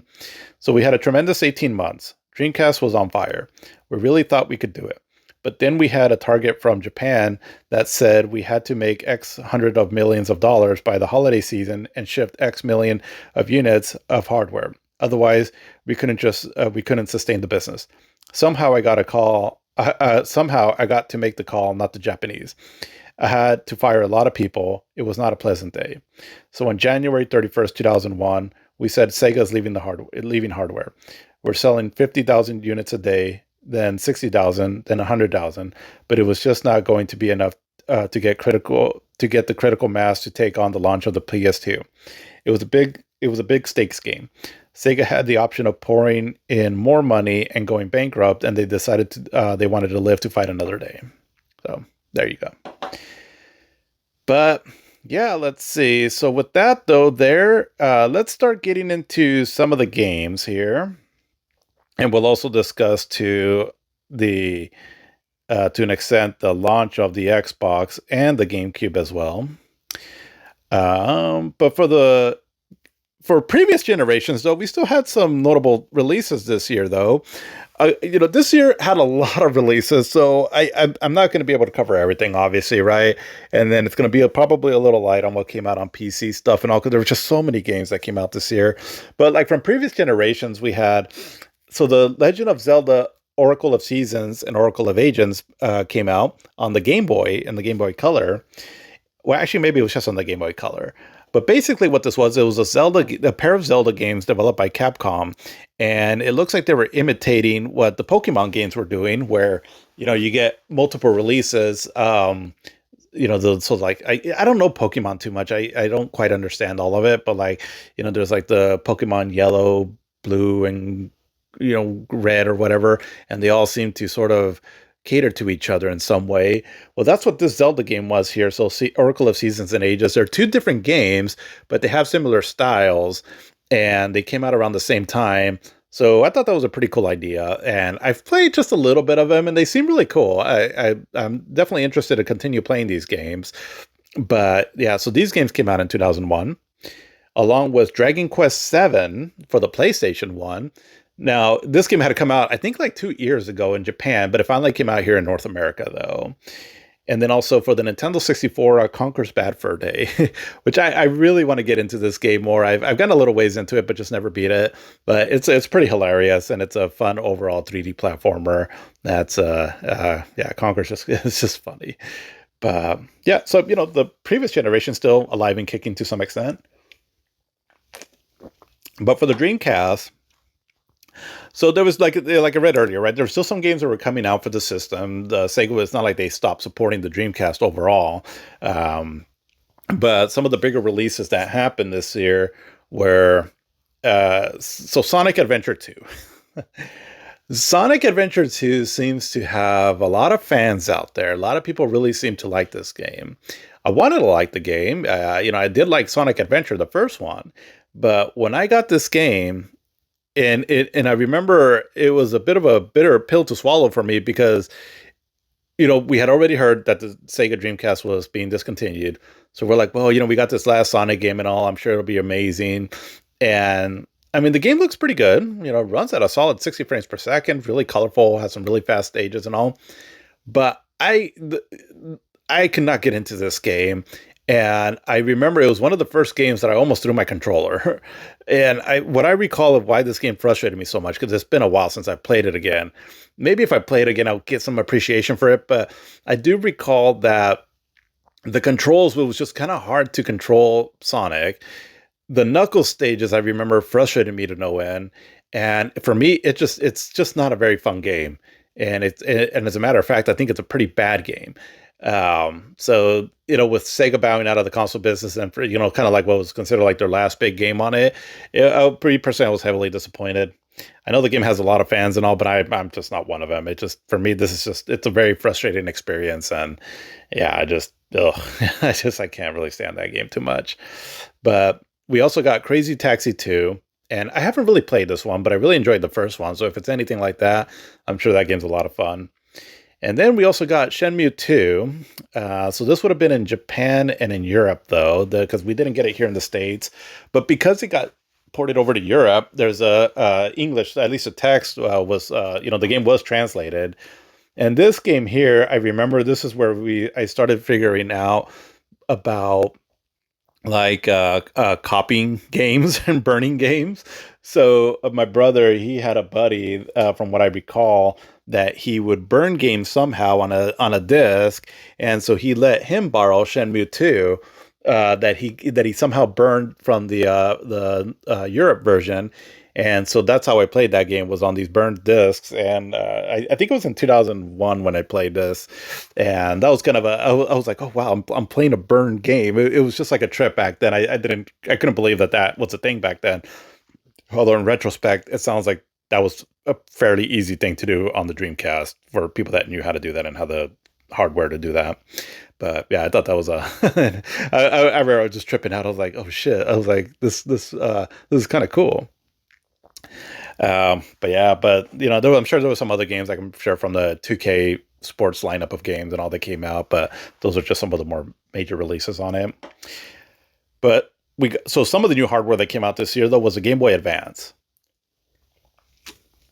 So the Game Boy Advance is, very basically putting it, is kind of like a souped up Super Nintendo with some 32-bit elements to it.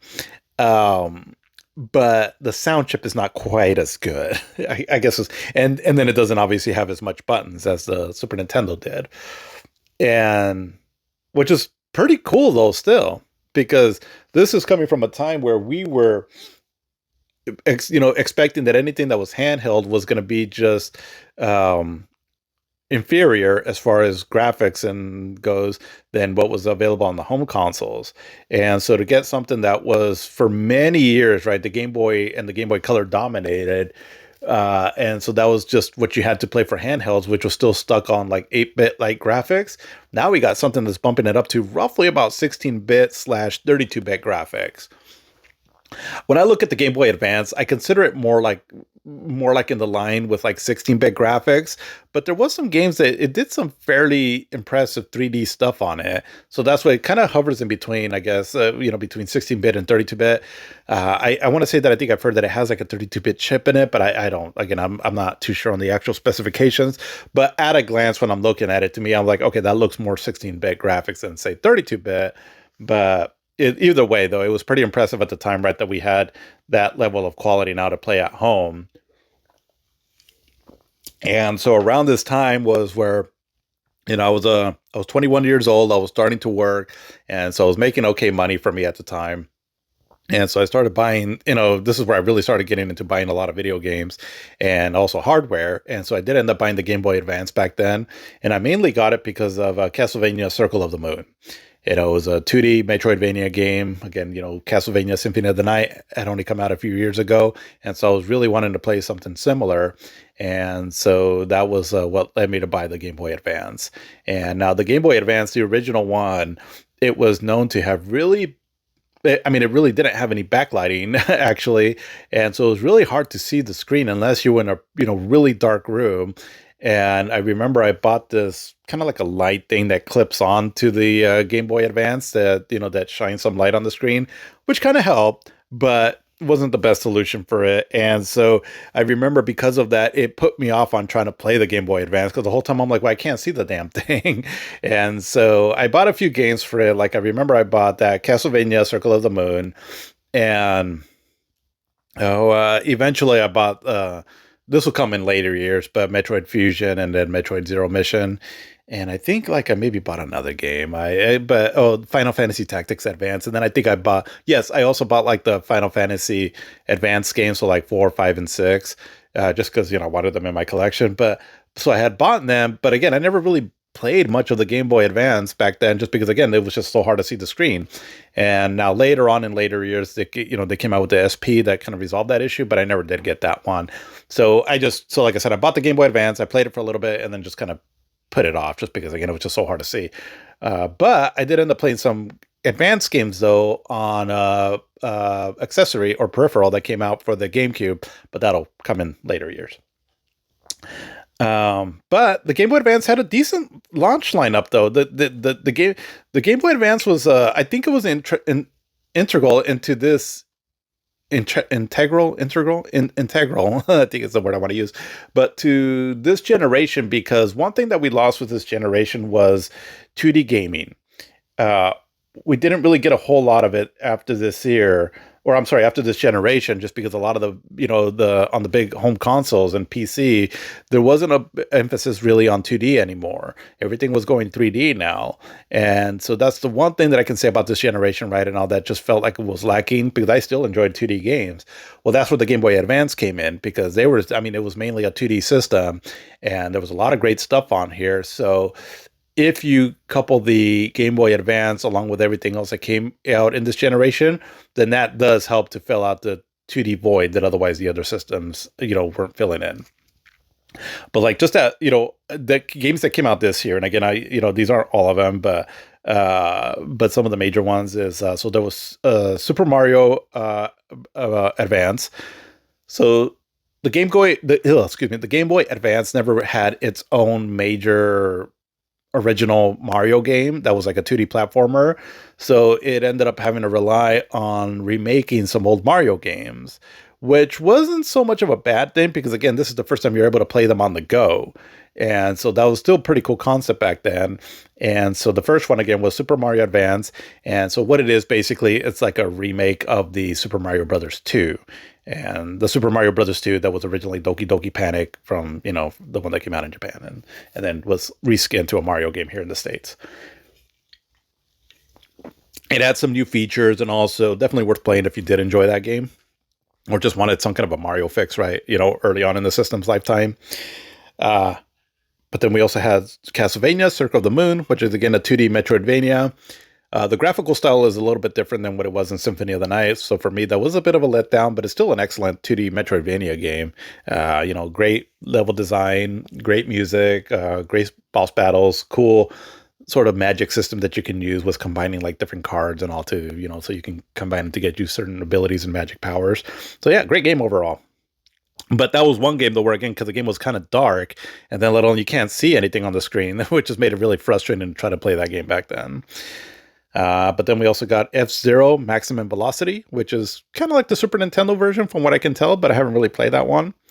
Mario Kart Super Circuit, which I think I did buy this game as well too. But I think I did back then. But yeah, it's a fun Mario Kart game. It's kind of like Mario Kart on the Super NES, only a bit more detailed in graphics and all. And it's this one's really fun to play. I did enjoy playing this one. Here's another game that I got too, because I remember it was getting really good reviews, and it is fun. The Tony Hawk's Pro Skater 2. And so this is not like a port of the ones that were coming out like on the PlayStation.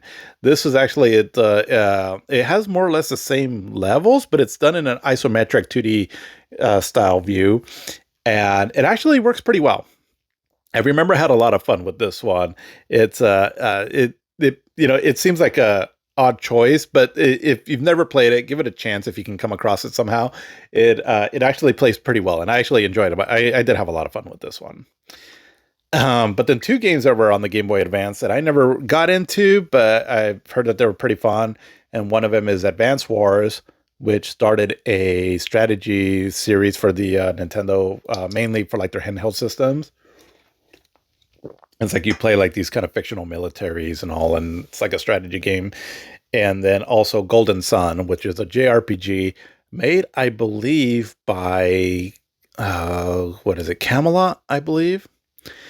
So basically, these are from like the people that were doing the Shining Force games before, from what I understand. And then I think they also did some like Nintendo sports games. But when you play this game, it definitely has a lot of similarities to the Shining Force games. And I've played a little bit of the first one, and it definitely seems like a JRPG I would really get into. So I do look forward to trying to play this game all the way through at some point. That and its sequel too. And those are just some games that I jotted down. So not a bad launch, because a lot of them came out during the launch lineup too. So not a bad, start off for this Game Boy Advance system. Again, it was just kind of hampered by its weak screen that it had. But okay, let's get into the PlayStation 2 a bit here. Some of the games that came out, because there was a lot. A lot of these games came out to be all-time greats, and they were all coming out like back to back to back. So it was an incredible time for the PlayStation 2. So I talked about last year that the original launch lineup of the PlayStation 2 wasn't anything too spectacular, but then starting in early 2001, around the springtime or so, without knowing the exact dates that these games came out, but I remember they started launching like around the springtime or so and into the summer, eventually fall, and then, the winter season. But some of the games that were starting to come out were starting to increase in quality, right? So one game that I remember really getting into, and part of it is just because I was a bit starved for wanting to play something on the PlayStation 2 that had more substance to it, right? Than more than Tekken Tag or Ridge Racer 5. But I was this game called Shadow of Destiny, and it's a game by Konami. It's how do I describe this game? It's not survival horror, but it's an adventure game, and you're trying to solve this mystery. It has like the supernatural element to it. And honestly, I forgot a lot of how the story goes, but I actually would want to revisit this game because I remember it really hooked me with its story and its concept. And I think it has like multiple endings, and it's very much more of a story-based game. So for me, I remember I was kind of comparing it to a little bit kind of like to Shenmue, where you're walking around the town, talking to people, trying to solve this mystery, but just more with a supernatural twist to it. And, the graphics were okay for the time, but it just had an interesting overall premise to it that if you're into those kind of games, I recommend you try to search this game out. So again, it's called Shadow of Destiny. I think there might have been a PSP version that came out afterwards, but it was a game that was early on in the PlayStation 2's lifetime that I remember I did get into there. But then also I remember getting Twisted Metal Black, and so that game is just a lot of fun, and the whole new dark tone to the game, and it has almost like this feel of like something from like Seven, or eventually Saw, that would come out later in the movies, and all of that was just it really fit the game like a glove as you explore all these characters that you can pick like their crazy backstories. This is just pretty psychotic, and some of the things that you see on this. I mean, the term, so Twisted Metal Black, it's mainly because it's a much darker tone to this game. The original Twisted Metal games, they already had a bit of a dark tone, but this one really takes it further.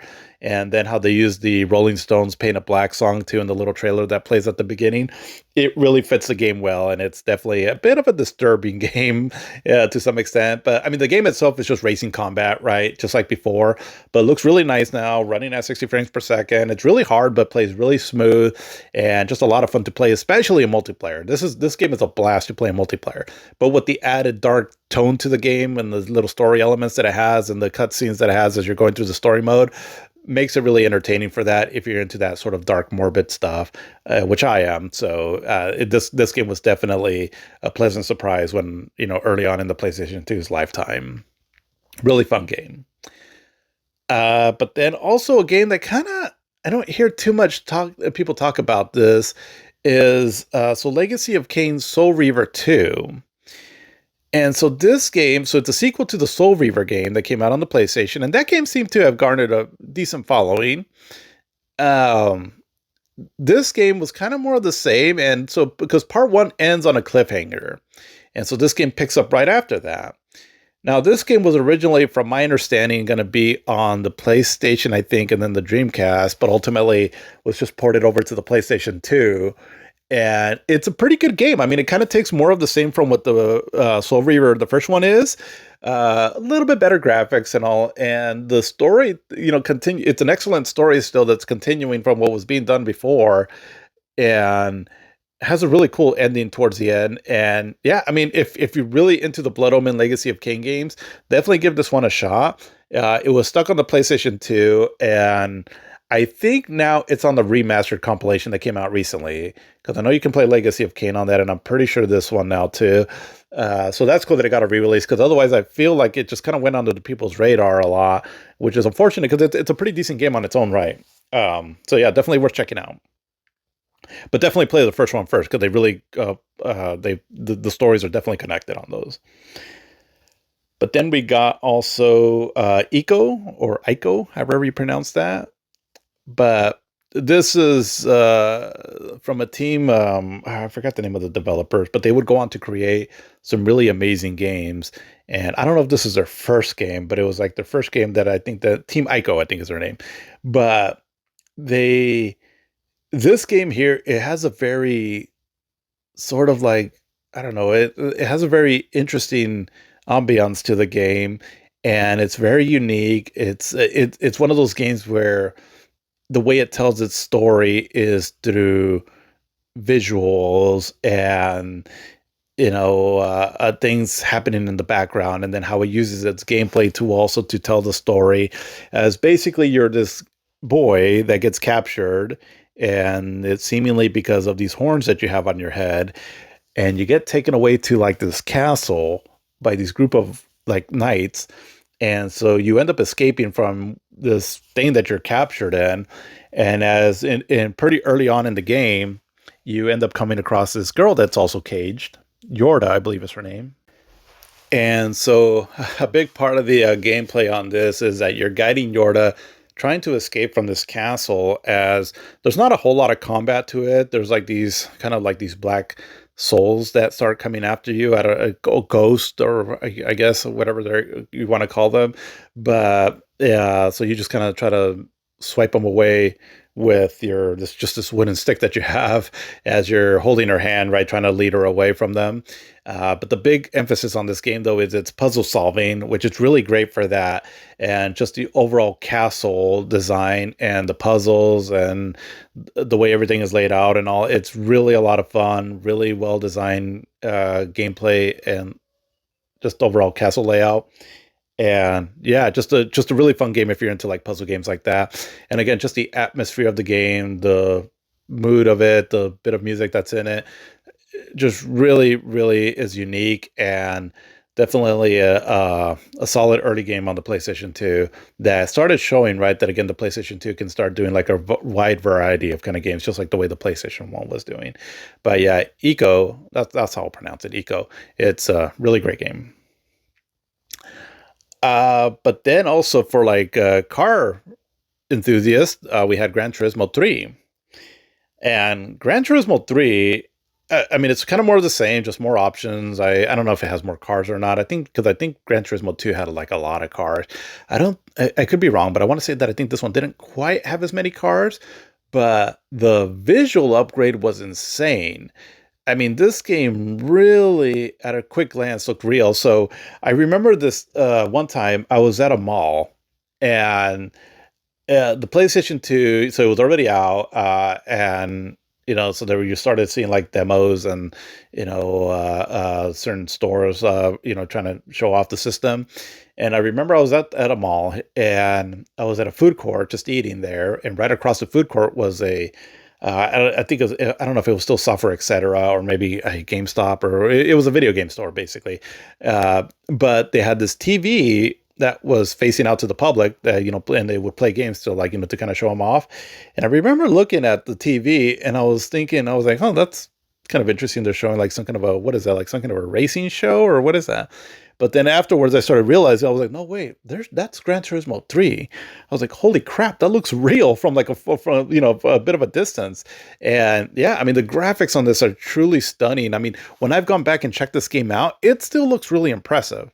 Like, I mean, it really does look good.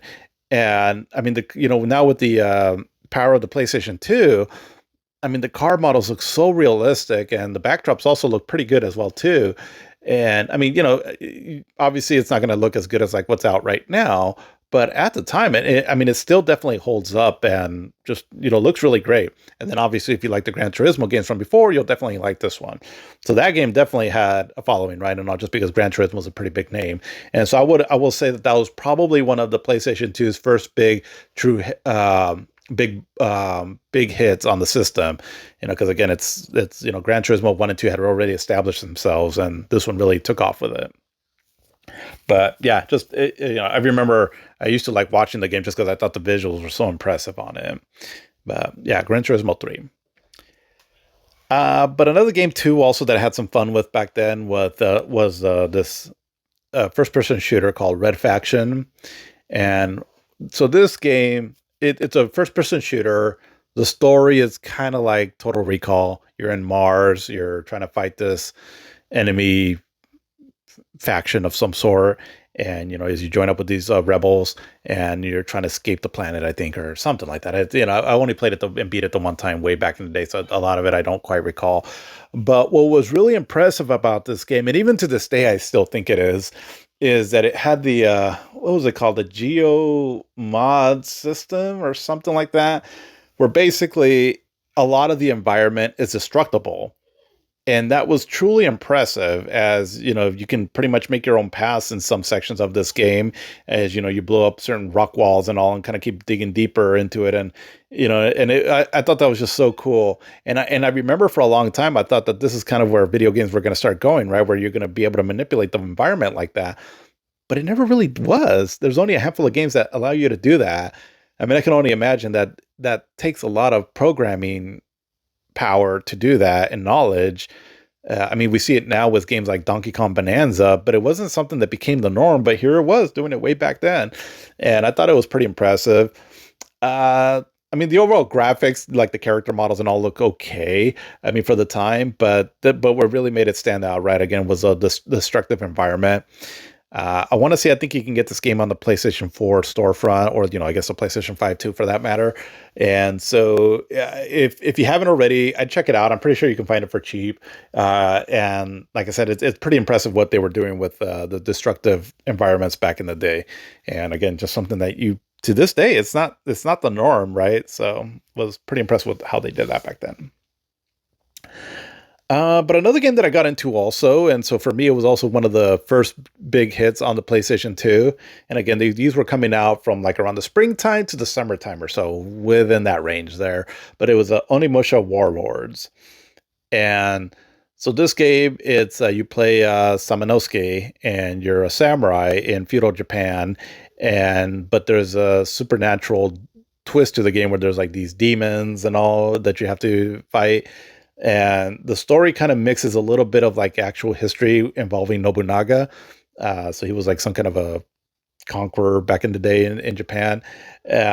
But basically it's like, he gets possessed by a demon, and there's all these demons that are coming out from the underworld and all. And so you got to go into this kind of like this, I guess, like a mansion of some sort to try to solve the mysteries there and kill these demons. And so really cool game. It's kind of like the Resident Evil games, where it has pre-rendered backdrops with polygonal characters. Only now the backgrounds look really high res for the time they did, and more detail to them. The character models are much improved, and they look almost lifelike, and at a certain glance. And a lot of that has to do because, like for example, the main actor or the main character, Samanovsky, he is modeled after a at the time he was a popular Japanese actor, which I could be wrong, but I want to say that that actor, well, that they use his likeness on, is also in this really good movie that came out in the early 2000s called The House of the Flying Daggers. So if you're into like kung fu kind of Japanese movies, really great movie. Highly recommend you watch it. It's so good. But yeah, I believe it was one of the actors in it that they used his likeness on it because I remember when I saw the movie, I was like, hey, that's Samanovsky from Onimusha. But yeah, cool game. It's unlike Resident Evil, obviously, you're using swords and magic as opposed to guns, as you know, obviously, this is a different time period. But it goes really well, though. And I mean, the controls take a little bit of getting used to because, again, it has its tank controls, but still a lot of fun. And outside of one particular, well, I'll just say water puzzle that is kind of frustrating, it's just a really great game to play through. And it's not super long and just a lot of fun, though. And it has sort of the similar kind of cheesy storytelling that Capcom does with some of these games, but still entertaining nonetheless. And ultimately was became, I think, a fan favorite for a lot of people that played it back in the day. And again, another game that had some substance to it on the otherwise somewhat bare initial part of 2001, right, with the PlayStation 2 lineup. But again, these games were starting to come out, so that only lasted for a little bit because the ball keeps on rolling here with some of these games that kept coming out. And so next up was a game that I don't think it sold too well, and I remember the reception of this game back then wasn't too high, but it was Silent Hill 2. And so again, this game came out, I want to say around the late summer or so, give or take. And this game is now considered to be a masterpiece, right, by a lot of people. One of the best games of all time. When I played it, and what I recall from the reviews back then, because at this time I would have been reading Game Informer, and great magazine too, also by the way. But I remember they weren't talking too highly about it. They kind of said it was like, oh, it's kind of more like Silent Hill, but just nothing, nothing too revolutionary and all. And I remember I played the game, and I kind of thought the same. I was like, okay, so it's a little bit more like Silent Hill. It looks a little bit better, but not too much better. The story, I was like, it wasn't. I didn't quite like grasp it all the way. And again, I would have been 21 years old at this time, but afterwards, I mean, this game just became an absolute cult hit. And for me, definitely one of my favorite games of all time. I think it just kind of came out during a time where I didn't quite was able to understand all the themes of this game and the overall story that it was trying to tell. Like I got it to an extent, right? But I don't know, maybe I just need to go through a little bit more life experience for me to really understand the weight of the story and all. And because nowadays, I mean, I I hold this game in very high regard. It's masterful storytelling, and not only in the survival horror genre, but just in video games in general. I mean, I think there's a reason why you find so many like retrospectives and analysis on this game online. You can go really deep into this game as far as trying to understand the meaning of it and the overall themes of it and all, and because it goes into a really dark place, but it's not because of like the monsters and gore and all. It's just more because of like almost like that sort of like in the heart of darkness, right, where it really explores the darkness in someone's heart. And it can be pretty brutal in that sense there, right? And just an amazing game. And again, I didn't know it at the time because I played it, I appreciated it, but not something that really stood out for me then. But it's definitely a game that has aged more and more better for me, and just a game that I truly call a masterpiece. And again, the fact that it came out in this year is just, again, just another game that became legendary that came out in this legendary year. Silent Hill 2 is truly an amazing game, and just a game that every time I play it, I feel like I uncover a new sentiment about it, right? And all as I just kind of go deep into the rabbit hole of this game, and it is just so well done. And yeah, a true classic, awesome game. But then, so I remember, so around the end of summer or so, give or take, uh, it was interesting because So my brother, he had moved out to a different area, so he wasn't living close to where I was living at.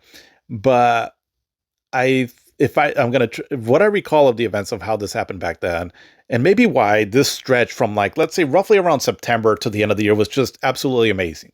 But I had let him borrow the PlayStation 2. And so he had it for a stretch there for part of the summer, I think, and maybe a little bit into the fall. But as he had it, the arrangement was that he was gonna give it back when the next time he stopped by and visited, which I want to say I think was around Thanksgiving or so of that year of 2001. I think something like that. Well, as he had the system, all these great games started coming out. Devil May Cry, Tony Hawk's Pro Skater 3, Jack and Daxter The Precursor Legacy, Grand Theft Auto 3, Metal Gear Solid 2 Sons of Liberty, and Final Fantasy X. They were all coming out during that stretch, roughly about September-ish, maybe late summer to the end of the year. And so as I started seeing all these games coming out and they were getting like really rave reviews and all, I was like, holy crap. I was like, I was like just wanting my PlayStation 2 back. But, like I said, I let him borrow it. And so he had, I think he bought Devil May Cry and Metal Gear Solid 2, Sons of Liberty. And then I think during that stretch where I didn't have the system, I was buying those still the games to play eventually when I got the system back. Because I remember purchasing Jack and Daxter, Grand Theft Auto 3, and Tony Hawk's Pro Skater 3. And I think I held off on Devil May Cry and Metal Gear Solid 2 because my brother had already bought it. I think something like that is how it all went down. I don't quite recall.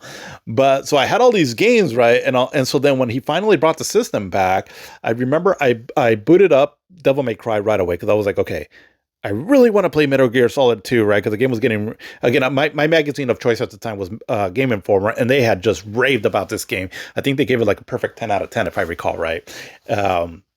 But I wanted to play Devil May Cry first. So I was like, okay, let's start first with this action game, and then we'll get into Metal Gear Solid 2.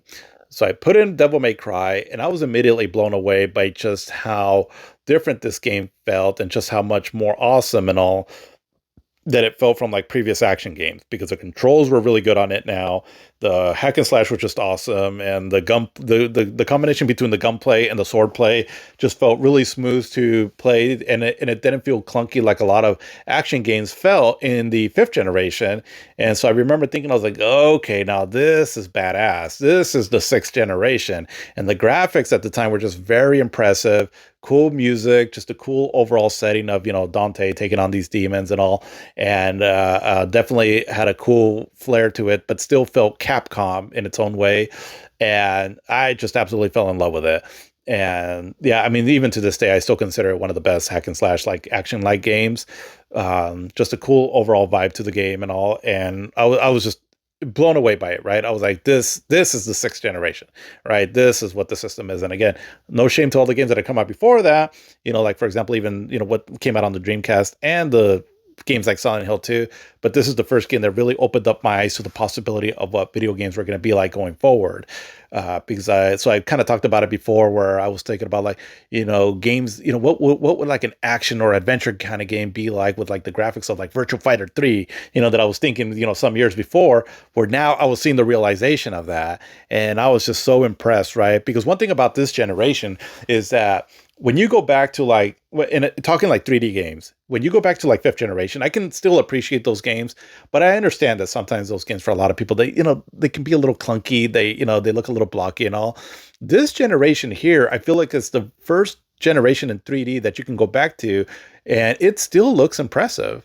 I mean, some of the character models in this game and all, you can tell that they're, I don't know, some of the, like like the limbs on some of these characters, like their arms and shoulders and all look a little bit off, but it's still really impressive though. I mean, again, it runs at a smooth 60 frames per second and just looks really, just the detail in the environment and all still looks really solid, and some of the special effects too and all, but just a lot of fun, great action game. And yeah, so I was like, wow, this is one of the coolest things I've ever played.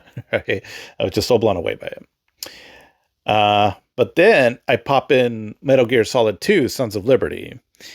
And, I know that this game's gone through some phases, where initially people really loved it. So again, like for example, I was reading GameFan at the time, and they really loved the game. And I think in some other magazines that I kind of saw a little bit of the reviews and all. So overall, it had a pretty big critical reception.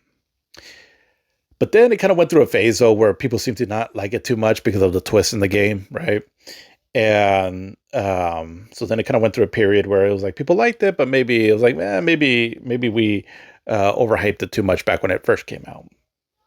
But now I think it's really looked fondly upon now because of so here's another game like Silent Hill 2 that the themes to this game, the story that it's saying, and especially how it mirrors today's society and all, it's truly quite eerie, but very thought provoking. A lot of brain food, basically, right? Where it just makes you think about a lot of things and really ahead of its time. And I mean, some of the things that it was saying back then, I didn't quite completely understand it. But now, I mean, I'm so impressed with how much that game really reflects on what society would eventually become. And it's kind of eerie, actually, for being a game that is not supposed to be scary. It has one of the more scary moments in a video game of all time. And that's towards the end with I'll just say a certain dialogue scene.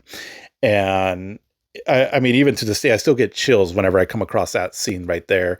And I mean, regarding the twist that happens in the game, at the time, I didn't mind it because it it felt like I was put in the character's position, and and I ended up appreciating for that, and so it made me really feel like I was there in the big shell and all, and yeah, I this game just after I played this game and beat this game, I immediately said this is my favorite game of all time.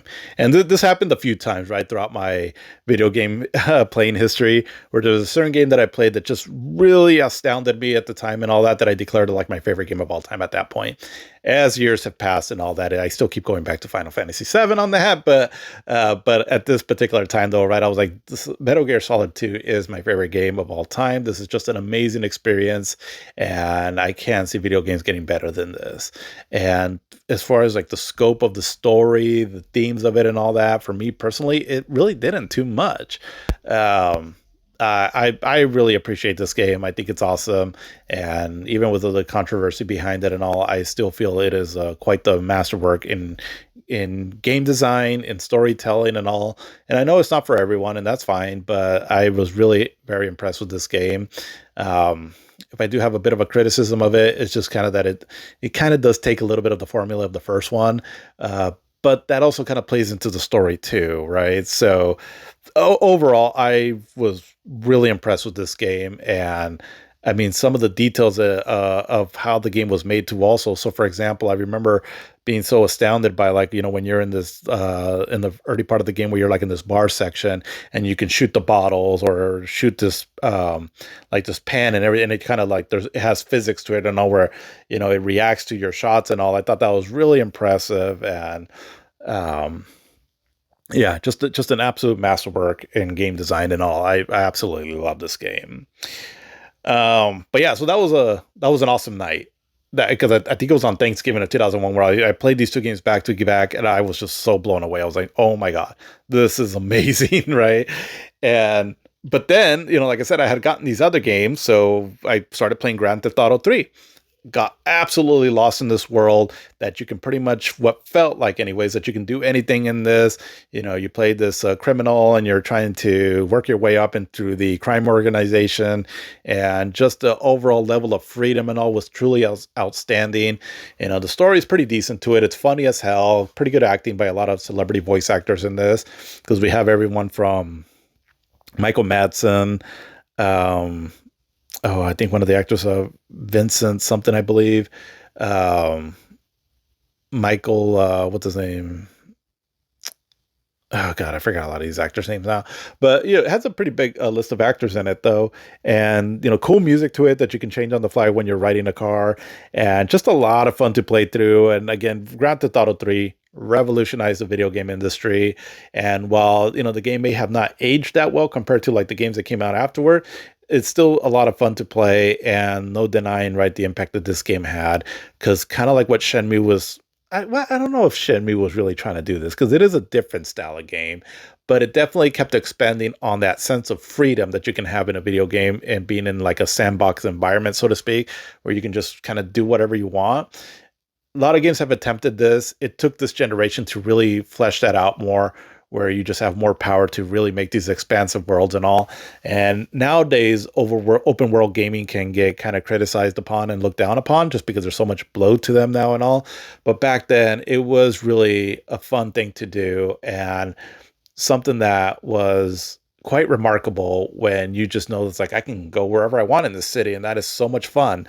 And yeah, just is a Grand Theft Auto 3 was just a lot of fun. And yeah, I mean, definitely world changing as far as video games go. But then on the platforming side, we got Jack and Daxter: The Precursor Legacy. And so this game was developed by Naughty Dog, who they had already made a name for themselves with the Crash Bandicoot series. But here they're expanding it out more, where again, it has a bit more of an open world design. And so I was so impressed with this game, with its graphics that look very almost like cartoon quality. The animation to it was amazing, running at 60 frames per second, and that all these worlds are connected together, and there was no loading really. I was just really impressed with that. And it's a bit of a collectathon, where kind of like in Super Mario, where you're trying to collect the stars. Here you're trying to collect these precursor orbs. But the objectives that you have to do to try to get these precursor orbs, and along with other items, and so that you can advance in the game, was really addicting, and just a really fun platformer that to this day it's still one of my favorite 3D platformers of all time.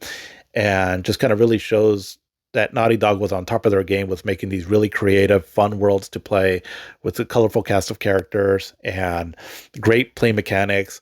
The animation to it and all just felt really good, and really lended itself to how good the game felt to play. And yeah, just a lot of fun. And even like I said, to this day, still one of my favorite 3D platformers of all time. Just a really great time with this. And so this game eventually spawned two sequels. So I'll get more into those as the years come on. But I will say this right now, this is my favorite one of the series, just because it stuck more to its traditional 3D platforming roots. And that's why I hold this game still to a higher degree, right, than some of its sequels. But yeah, great time with this game. Just an amazing game overall. But then there was also Tony Hawk's Pro Skater 3. And so this game, so part one and two, I didn't really get into too much. I think I saw my brother playing part one or two, or maybe it was another friend of ours. I don't quite recall, but I don't know. Like, I looked at the games, I was like, I don't know. It just doesn't seem like it's for me. But then I got this game because again, it was getting a lot of great reviews. And so this was the game that kind of started hooking me up for a bit on like extreme sports games, which eventually I would like SS Tricky, which is another game that came out this year on all the platforms and was pretty fun too also for a snowboarding game. But with Tony Hawk's Pro Skater 3, I really got addicted to this game too. And it is just so much fun pulling off these moves. And you get one added move, which each Tony Hawk game for a while, they started adding like one extra move, and which seemed not like too big of a deal, but the way you can link your combos more because of that one move really improved the overall play mechanics. And was it the manual or the revert? I forget. But anyway, it just made it a lot of fun to play. It was running at 60 frames per second, and I think that was kind of the game changer for me, because it felt so much more smooth to play now, that it just felt easier to pull off a lot of the tricks and combos on this, as opposed to like the previous ones, which felt a little janky to me. But yeah, I remember I put a lot of hours into this game, and I think I want to say that for what, back then we didn't have trophies right and all, but I think I almost 100%ed this game. I just got so much into it like that. And again, it's not the kind of game that I would normally do that with, but just really enjoyed the game, had a fun time, creating my own character, and, yeah, just a really fun time with Tony Hawk's Pro Skater 3, another great licensed soundtrack as well too. And so for me personally, became one of the greatest extreme sports games of all time, along with SS6 Tricky that came out this year as well too, which is just a lot of fun, great soundtrack, really great graphics, great control. And so this was for me the generation of extreme sports games. There was just a lot of fun to play, and I do kind of miss these kind of games here where we don't really seem to get them as much anymore. And unfortunately, they're probably hard to re-release because of all the license properties that it has, everything from like music to like some of the graphics. I think they have like certain logos of actual companies and things like that. But I know Tony Hawk's Pro Skater 3 did get recently a remake of some sort. I really like the 1 and 2 remake, so maybe I should check this one out. But I did read like there's some kind of a controversy with that remake, so I don't know to what extent of how good the quality is on it. But either way, this original one though, hella fun, and yeah, I had a blast with this game. And yeah, I mean, I remember this and Jack and Daxter really took up a lot of my time just because I got so addicted to them that both of these games actually, I again, what would be considered back then like 100%ing the game on both of them there. They were just a lot of fun. So all that there, right? Played one of the best action games of all time, one of the best, what would end up becoming one of the best survival horror games of all time, one of the best 3D platformers of all time, some of the best like extreme sports games of all time, one of the best adventure story-based games of all time with Metal Gear Solid 2. And so that right there would have already made 2001 an amazing year. But then right towards the end of the year, and I remember I got really excited because as far as I knew from what I was reading in the magazines, if I recall, Final Fantasy X wasn't going to come out until like early 2002. But then I remember, and again, this was before the internet. Well, I mean, not before the internet, but the information wasn't as widespread as it is now. Gaming media wasn't what it is nowadays. And so, you weren't always aware of when like games were going to come out. And one day, it was in December of 2001, and I was at the store, and then I just saw Final Fantasy X there in the store, and I was like, oh shit, I bought it immediately, took it home, started playing it, and ended off the year basically experiencing one of the best RPGs I've ever played. So just with the PlayStation 2 alone makes this year just incredible. That's, like I said, I can't emphasize so much like that stretch right there from like September to the end of the year, just how truly incredible it was playing all these amazing games that still hold up to be some of the best games of all time, in my opinion. And not only that, because of the variety of them as well, too. And it was just an amazing time. One of the most, outside of the time that I played Final Fantasy VII and Castlevania almost back to back in 1997, this was truly the most magical time ever in video games for me. And I was still fairly young, where I still had a bit of that, I guess, useful in a sense and all to really appreciate, things like this. And I was already an adult, 21 years old and all, but still young enough, right, where I was just still able to be amazed by this and just had an absolute blast during that stretch right there. And I know like in my early adulthood, I was just going through some stuff and all that it was just kind of going through a bit of a difficult time. And these games definitely helped me kind of push through, as it gave me something to look forward to. And yeah, I mean, I was just blown away by the quality of games that we were getting. And even when I think about on these games here, I mean, I'm almost want to, as I'm talking about these games, I'm like, damn, I want to go play Tony Hawk Pro Skater 3 now, or Jack and Daxter, or Grand Theft Auto 3, or have another run through Metal Gear Solid 2, right? They're just amazing. Or Final Fantasy X, I haven't played that game in a few years, so maybe it's time to go through another run on that game there too. But Final Fantasy X, it started changing up the formula where we don't have the overworld map anymore. We, the characters now are more realistically proportioned, and also has voice acting now. And the setting to the game and all is very different, where this kind of takes more of an Asian inspired theme, but it is a really gorgeous world that they created. And the turn-based battle system in this game is one of my favorites of all time, still to this day. I absolutely love the battle system to this. And it was, because this is the first time that Final Fantasy had acting in it. And for the time, it wasn't bad. It was decent acting. Even Tidus, I can appreciate what James Arnold Taylor did with this character, even if I had some qualms about it. But overall, I mean, still, the acting was still fairly well done. And the story to it is just absolutely amazing. And when it comes to like a story in a Final Fantasy game, on the way it's structured and how cohesive it is and how everything is glued together really well, as far as like the setup and the payoff and all, probably my favorite Final Fantasy story of all time. Not, as far as that goes, right? I think Final Fantasy VII overall, the plot to that, the characters and all like perform more. But again, if we're talking about the structure of the story and everything and how tight and laser focused it is, Final Fantasy X for me probably takes the cake on that there. And here's another game too that after I played it and beat it, I was like, this is my favorite game of all time now. So I went like almost like a month between playing two games that I thought were all of a sudden my favorite game of all time. So again, ultimately they weren't, but they still are. I still hold them as some of my favorite games ever. But yeah, at the time though playing them, it was just so amazing, amazing music. And even though Nobuo Uematsu wasn't the main composer now, but he did have some music in this game. And then the other composer, I think actually there was three composers, I forgot.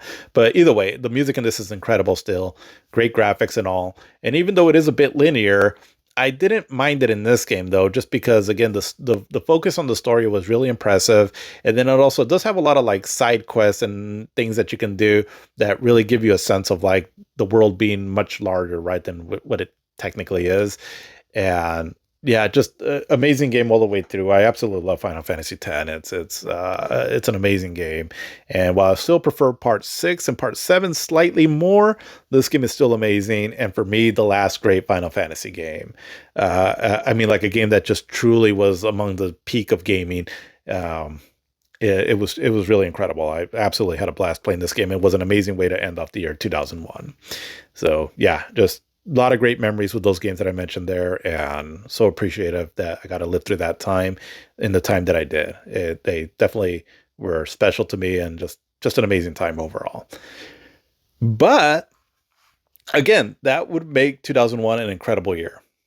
But we had two other consoles that were launching this year, and so we had Microsoft getting into the ring now with their Xbox. So a little bit of history on this from what I know, just off of the top of my memory. So Xbox was, long story short, created because there was a sense of threat that Microsoft felt from Sony that the PlayStation was going to take over basically the household as far as when it comes to entertainment, including PCs. Not that Sony was going to make a PC, but just that their PlayStation and PlayStation 2 was just going to take away people's times away from PC. Microsoft didn't want that. So they set out to create their own game console, the Xbox, to compete against that.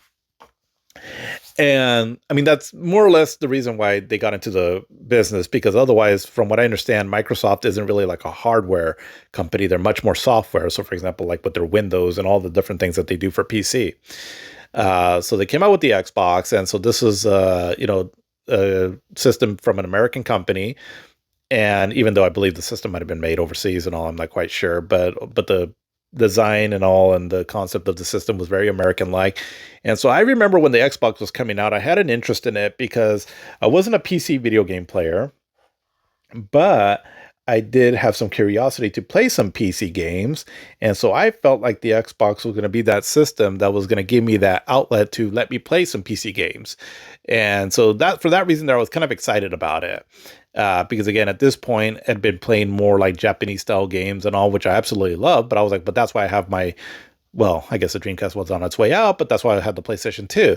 And then the GameCube, I guess, right? I was eventually looking on getting that. But the Xbox, maybe it can be that game console that I can have that has more like American style, PC style games.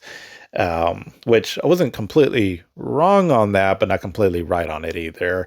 But what the Xbox did bring, though, to the table, at least initially from the start, was that it had 4 controller ports. So right off the bat, it was emphasizing multiplayer on some of its games. And the hardware behind it was, at the time, it was the most powerful system that was available, right? More powerful than the PlayStation 2, obviously more powerful than the Dreamcast, and then a little bit more powerful than the GameCube even. Because the GameCube, when they were coming out with the specs on that, it was pretty impressive, and I'll get into that a little bit here later. But the Xbox, though, on paper, was definitely the more powerful system. And what I liked about the Xbox is that most of the games are displayed in progressive scan. If you had the TV for it back then. And most of the games are going to support Dolby Digital audio. And so what that meant was that going forward in this generation, the games are just they tended to be a little bit better looking and sounding, especially if you have the right setup for it, than the games on the GameCube or the PlayStation 2. And so I thought that was pretty cool. And so I was starting to become a bit of a nerd when it came to that sort of stuff. And even to this day, where I as much as possible, I try to have like the best visual setup and the best audio setup because I just like enjoying not only my games, but also, in the best possible visual and audio sound that I can, along with movies as well, too, right? I'm just kind of a geek for that kind of stuff. And so eventually in this generation, because of it, is what led me to get a widescreen TV that had progressive scan and a stereo system that had Dolby Digital on it. And it really made a difference as far as like my enjoyment of these games. And so again, a lot of the games that were coming out multi-platform, I would get them on the Xbox for that reason there. And another cool thing that you can do on it was its customized soundtracks, where basically you can burn music onto the hard drive of the system. Because that was one thing that was unique to it too, is that instead of using like batteries or memory cards, the system came with a hard drive, just kind of like a PC would. So again, kind of it was very PC oriented in a way, right? With how they developed the system. And that was pretty cool though that you can do that, because I remember having a lot of fun with Xbox games where I can listen to my own music. And yeah, just a really powerful machine and pretty bulky too for its time. Even the controller, which was I never really played it with the Duke controller, so just to kind of flash forward a bit, I didn't get the Xbox until the following year in 2002, late 2002 actually. So by that time the controller S had already come out, which is a smaller controller. So I never really got to mess around too much with the Duke controller. But from what it looks like, it doesn't seem very comfortable. But I don't know, maybe I would have liked it. The controller was criticized enough and all where they made a change on that. But yeah, I mean, so it was a new console on the market, so there was some excitement for that. And one of the things that was really driving that excitement was this game that was being heavily anticipated was Halo Combat Evolved. So this game was developed by Bungie. And so this game originally was going to be like a third-person shooter of some sort, I believe, for the PC, but then got moved over to this Xbox system. And Halo Combat Evolved was another genre-defining game. I mean, what it did for first-person shooters on console was truly breakthrough. As what it did, it seems like such a simple concept now. And I think maybe some games were already doing it before, but it's where you have the two analog sticks now. Some of the systems previously had already had that, but you have two analog sticks and they're offset from each other. And so the left one controls like your movement, like where you're moving, where the right one controls where you're looking at. And so kind of mimicking as best as possible like what you could do on a mouse and a PC with the keyboard. And I know a lot of people prefer playing first-person shooters that way. I can never really get into that, but this control scheme though that Halo did, which seemed kind of simple, but again, right, if it's something brand new, it's not something that was going to be immediately obvious to people on how to do controllers or controls like this for first-person shooters, but it just all of a sudden made sense in Halo, like, yes, this is the way first-person shooters should be controlling on a controller. And so was made for a really responsive, accurate control scheme for this Halo game. And Halo itself just really blew up because it's a fun first-person shooter. You control Master Chief. He's going on this mission to stop the Covenant alien race. There's this big-ass Halo ring mystery behind it all, blah, blah, blah. Cool game, though. Right, definitely gave me vibes of like Starship Troopers or Aliens. And the way I first experienced this game was, so it wasn't until in 2002, but I had a buddy of mine that I was working with, and so he was at the store buying the Xbox. And again, this was in late 2002, but he had told me that he had the Xbox before when it launched, but then he had to give it away for some reason, so he was rebuying it. And so he was there buying Halo, and so he kind of sold me on the system because he's like, "Hey, dude, you should really check out this Halo game." And I was like, I'm not too interested in that. He's like, "No, it's pretty cool, man. The Xbox is pretty cool." So he was all about the Xbox. So I was like, all right. So I went over to his house to check out Halo, and so he had a save file from that stage where you are in a jungle and then eventually you go into this base and then the flood started taking over. And, when you're first introduced to the flood. So that whole scene right there was the first experience that I had watching Halo, and I thought it was like the coolest thing because it very much reminded me of like Aliens, and so I was like, oh wow, this is actually pretty cool. And then I started playing it, and I was like, yeah, the controller feels really good, and I was like, this Xbox is something else, and so eventually led me to purchase the Xbox, right? But again, that was in 2002. But yeah, I was really impressed with Halo, but just the ease of the controls on it and all were previously first-person shooter controls in a console were a little intimidating or a little clunky, and it just didn't quite feel right. But this one really hit it right with something like that. And then again, with the cool new character, fun gameplay, really good enemy AI. For me personally, what I've played, the AI in the Halo games, at least the early ones, are some of the best, and just really made the like the gunplay and the fire battles and all on it really fun. As you get enemies that aren't just kind of standing there, right? I mean, they move, they react to your shots and all. And I thought that was really, it just made the game really fun that way. And yeah, just really fun. The game, there are certain stages where it kind of drags on a little bit too longer for my taste, but so it's, it has some flaws to it and all, but it's still a really fun first person shooter and highly revolutionary. And yeah, I mean, just an amazing time with this game here. So again, another game that just became absolutely legendary in this year, even if I didn't play it that year, but again, it came out in this year. So, and it was a launch title. So, one of the most important launch titles for a system of all time, because without Halo, I don't think the Xbox would have found any kind of success. I mean, I kind of doubt that it would have, but yeah, it was a big deal. But another game that launched this year on the Xbox too, which at least for me personally was pretty cool, was Dead or Alive 3. And so I've liked the Dead or Alive 1 and 2 before it. And so this game was a graphical showpiece for the Xbox. So they looked really impressive. And it was a pretty cool 3D fighting game that has like this cool counter system. And again, it was a game that I got just mainly to show off the graphics on it and all, because I thought they were really impressive. And yeah, just a fun fighting game that nothing too spectacular as far as being groundbreaking or anything like that, but it was a very pretty game and controlled really well, and was just a cool complement game as between your Halo sessions. So yeah, Dead or Alive 3 was pretty cool. But one game though that I did get into was Project Gotham Racing. And so I don't recall if I talked about Metropolis Street Racer for the Dreamcast that I believe came out I believe it came out in 2000. And that was a really fun racing game and became one of my more fun racing games of all time. And so Project Gotham Racing, so same developers, I believe Bizarre Creations. And so they developed this game and really enjoyed this game too.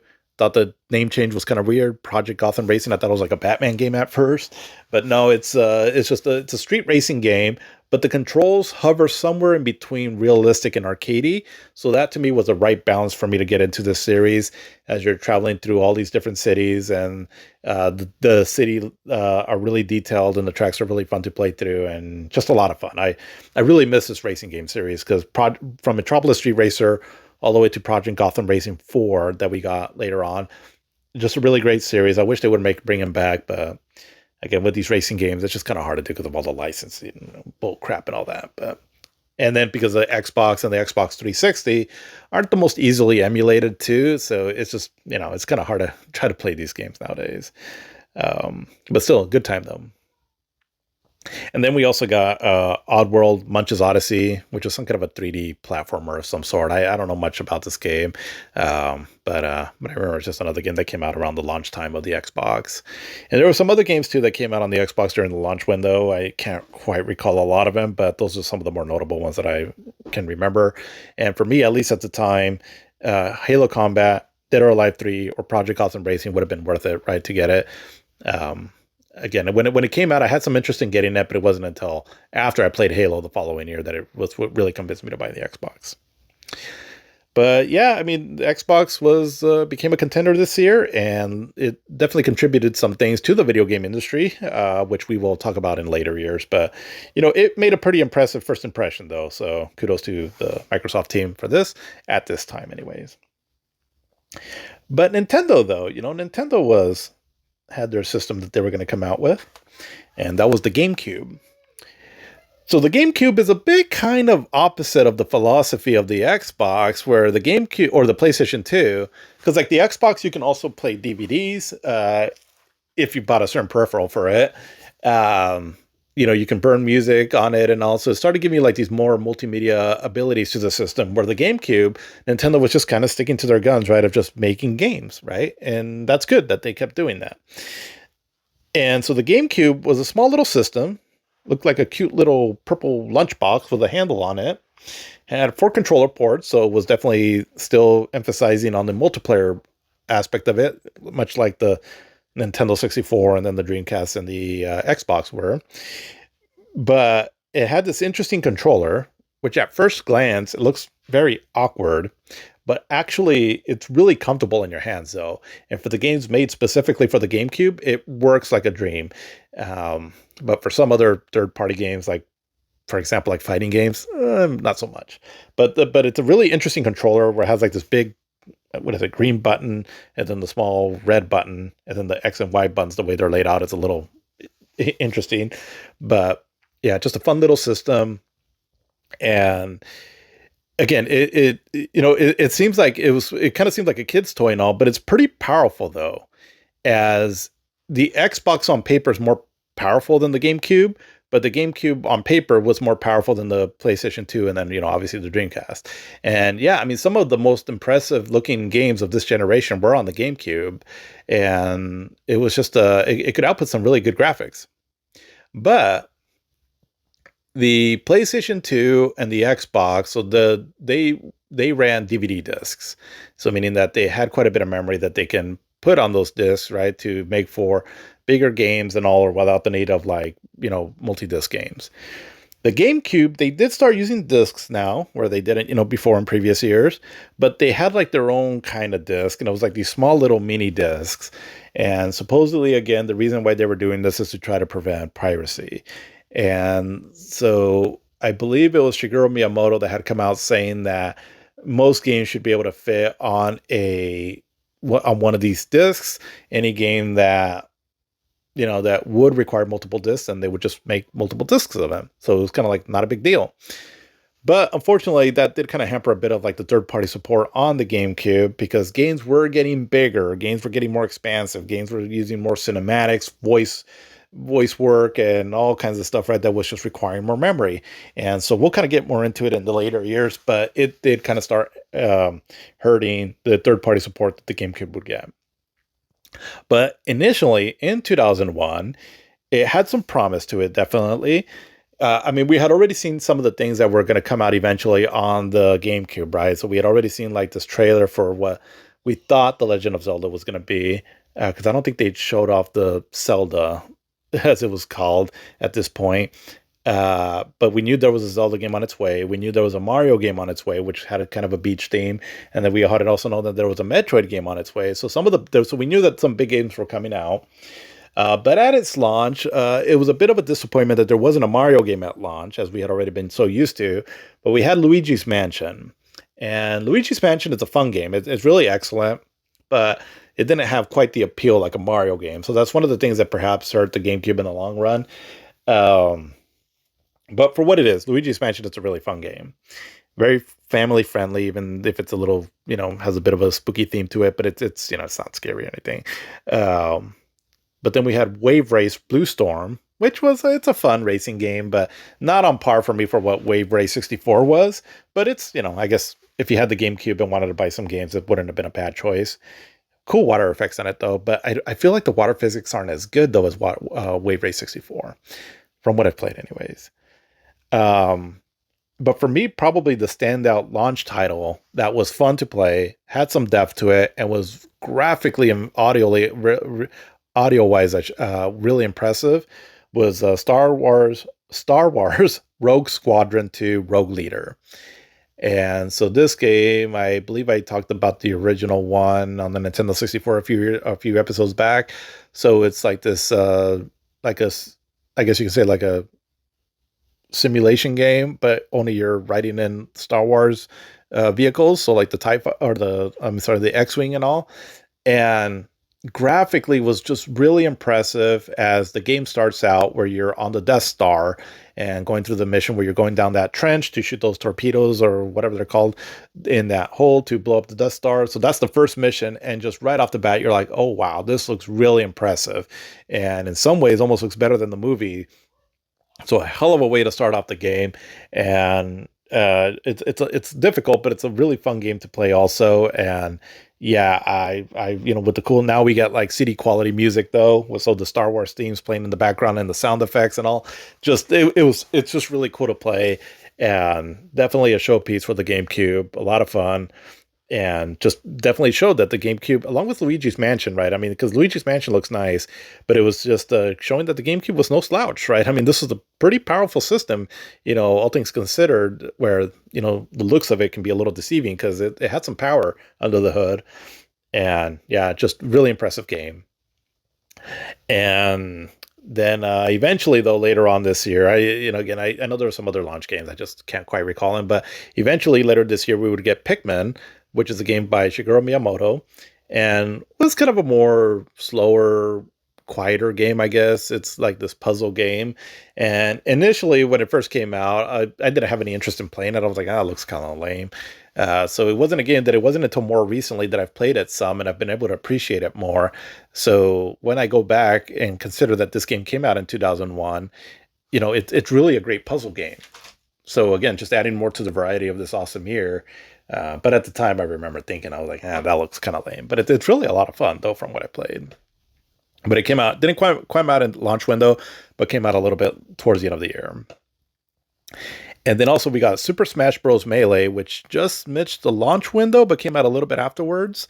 And so Super Smash Bros. Melee, one of the best fighting games of all time for what it is, right? It's, and it's class of fighting games where you're taking all these characters and just beating each other up, and 4-player multiplayer action, where the moves are more simplified and all, but just a lot of fun. So in that sense, I mean, this game, it added more characters, obviously the better graphics and sound.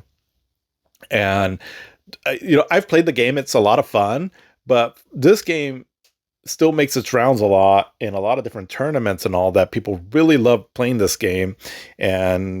And especially from what I understand with the original GameCube controller, it just seems like for a lot of people that are really big fans of this and all, it's just like a match made in heaven with that control style there.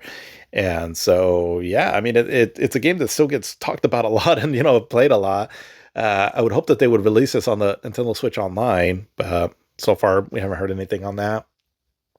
But yeah, I mean, again, for me personally, I because the same thing with the GameCube, I didn't as the Xbox, I didn't get it until 2002, and the GameCube I got it because of Metroid Prime, and I'll get more into that game next year or next episode, but at the time though, uh, I mean, I had some interest in getting it, but um, just not right away. But this ended up being a really good system, though, and a lot of unique experiences on it.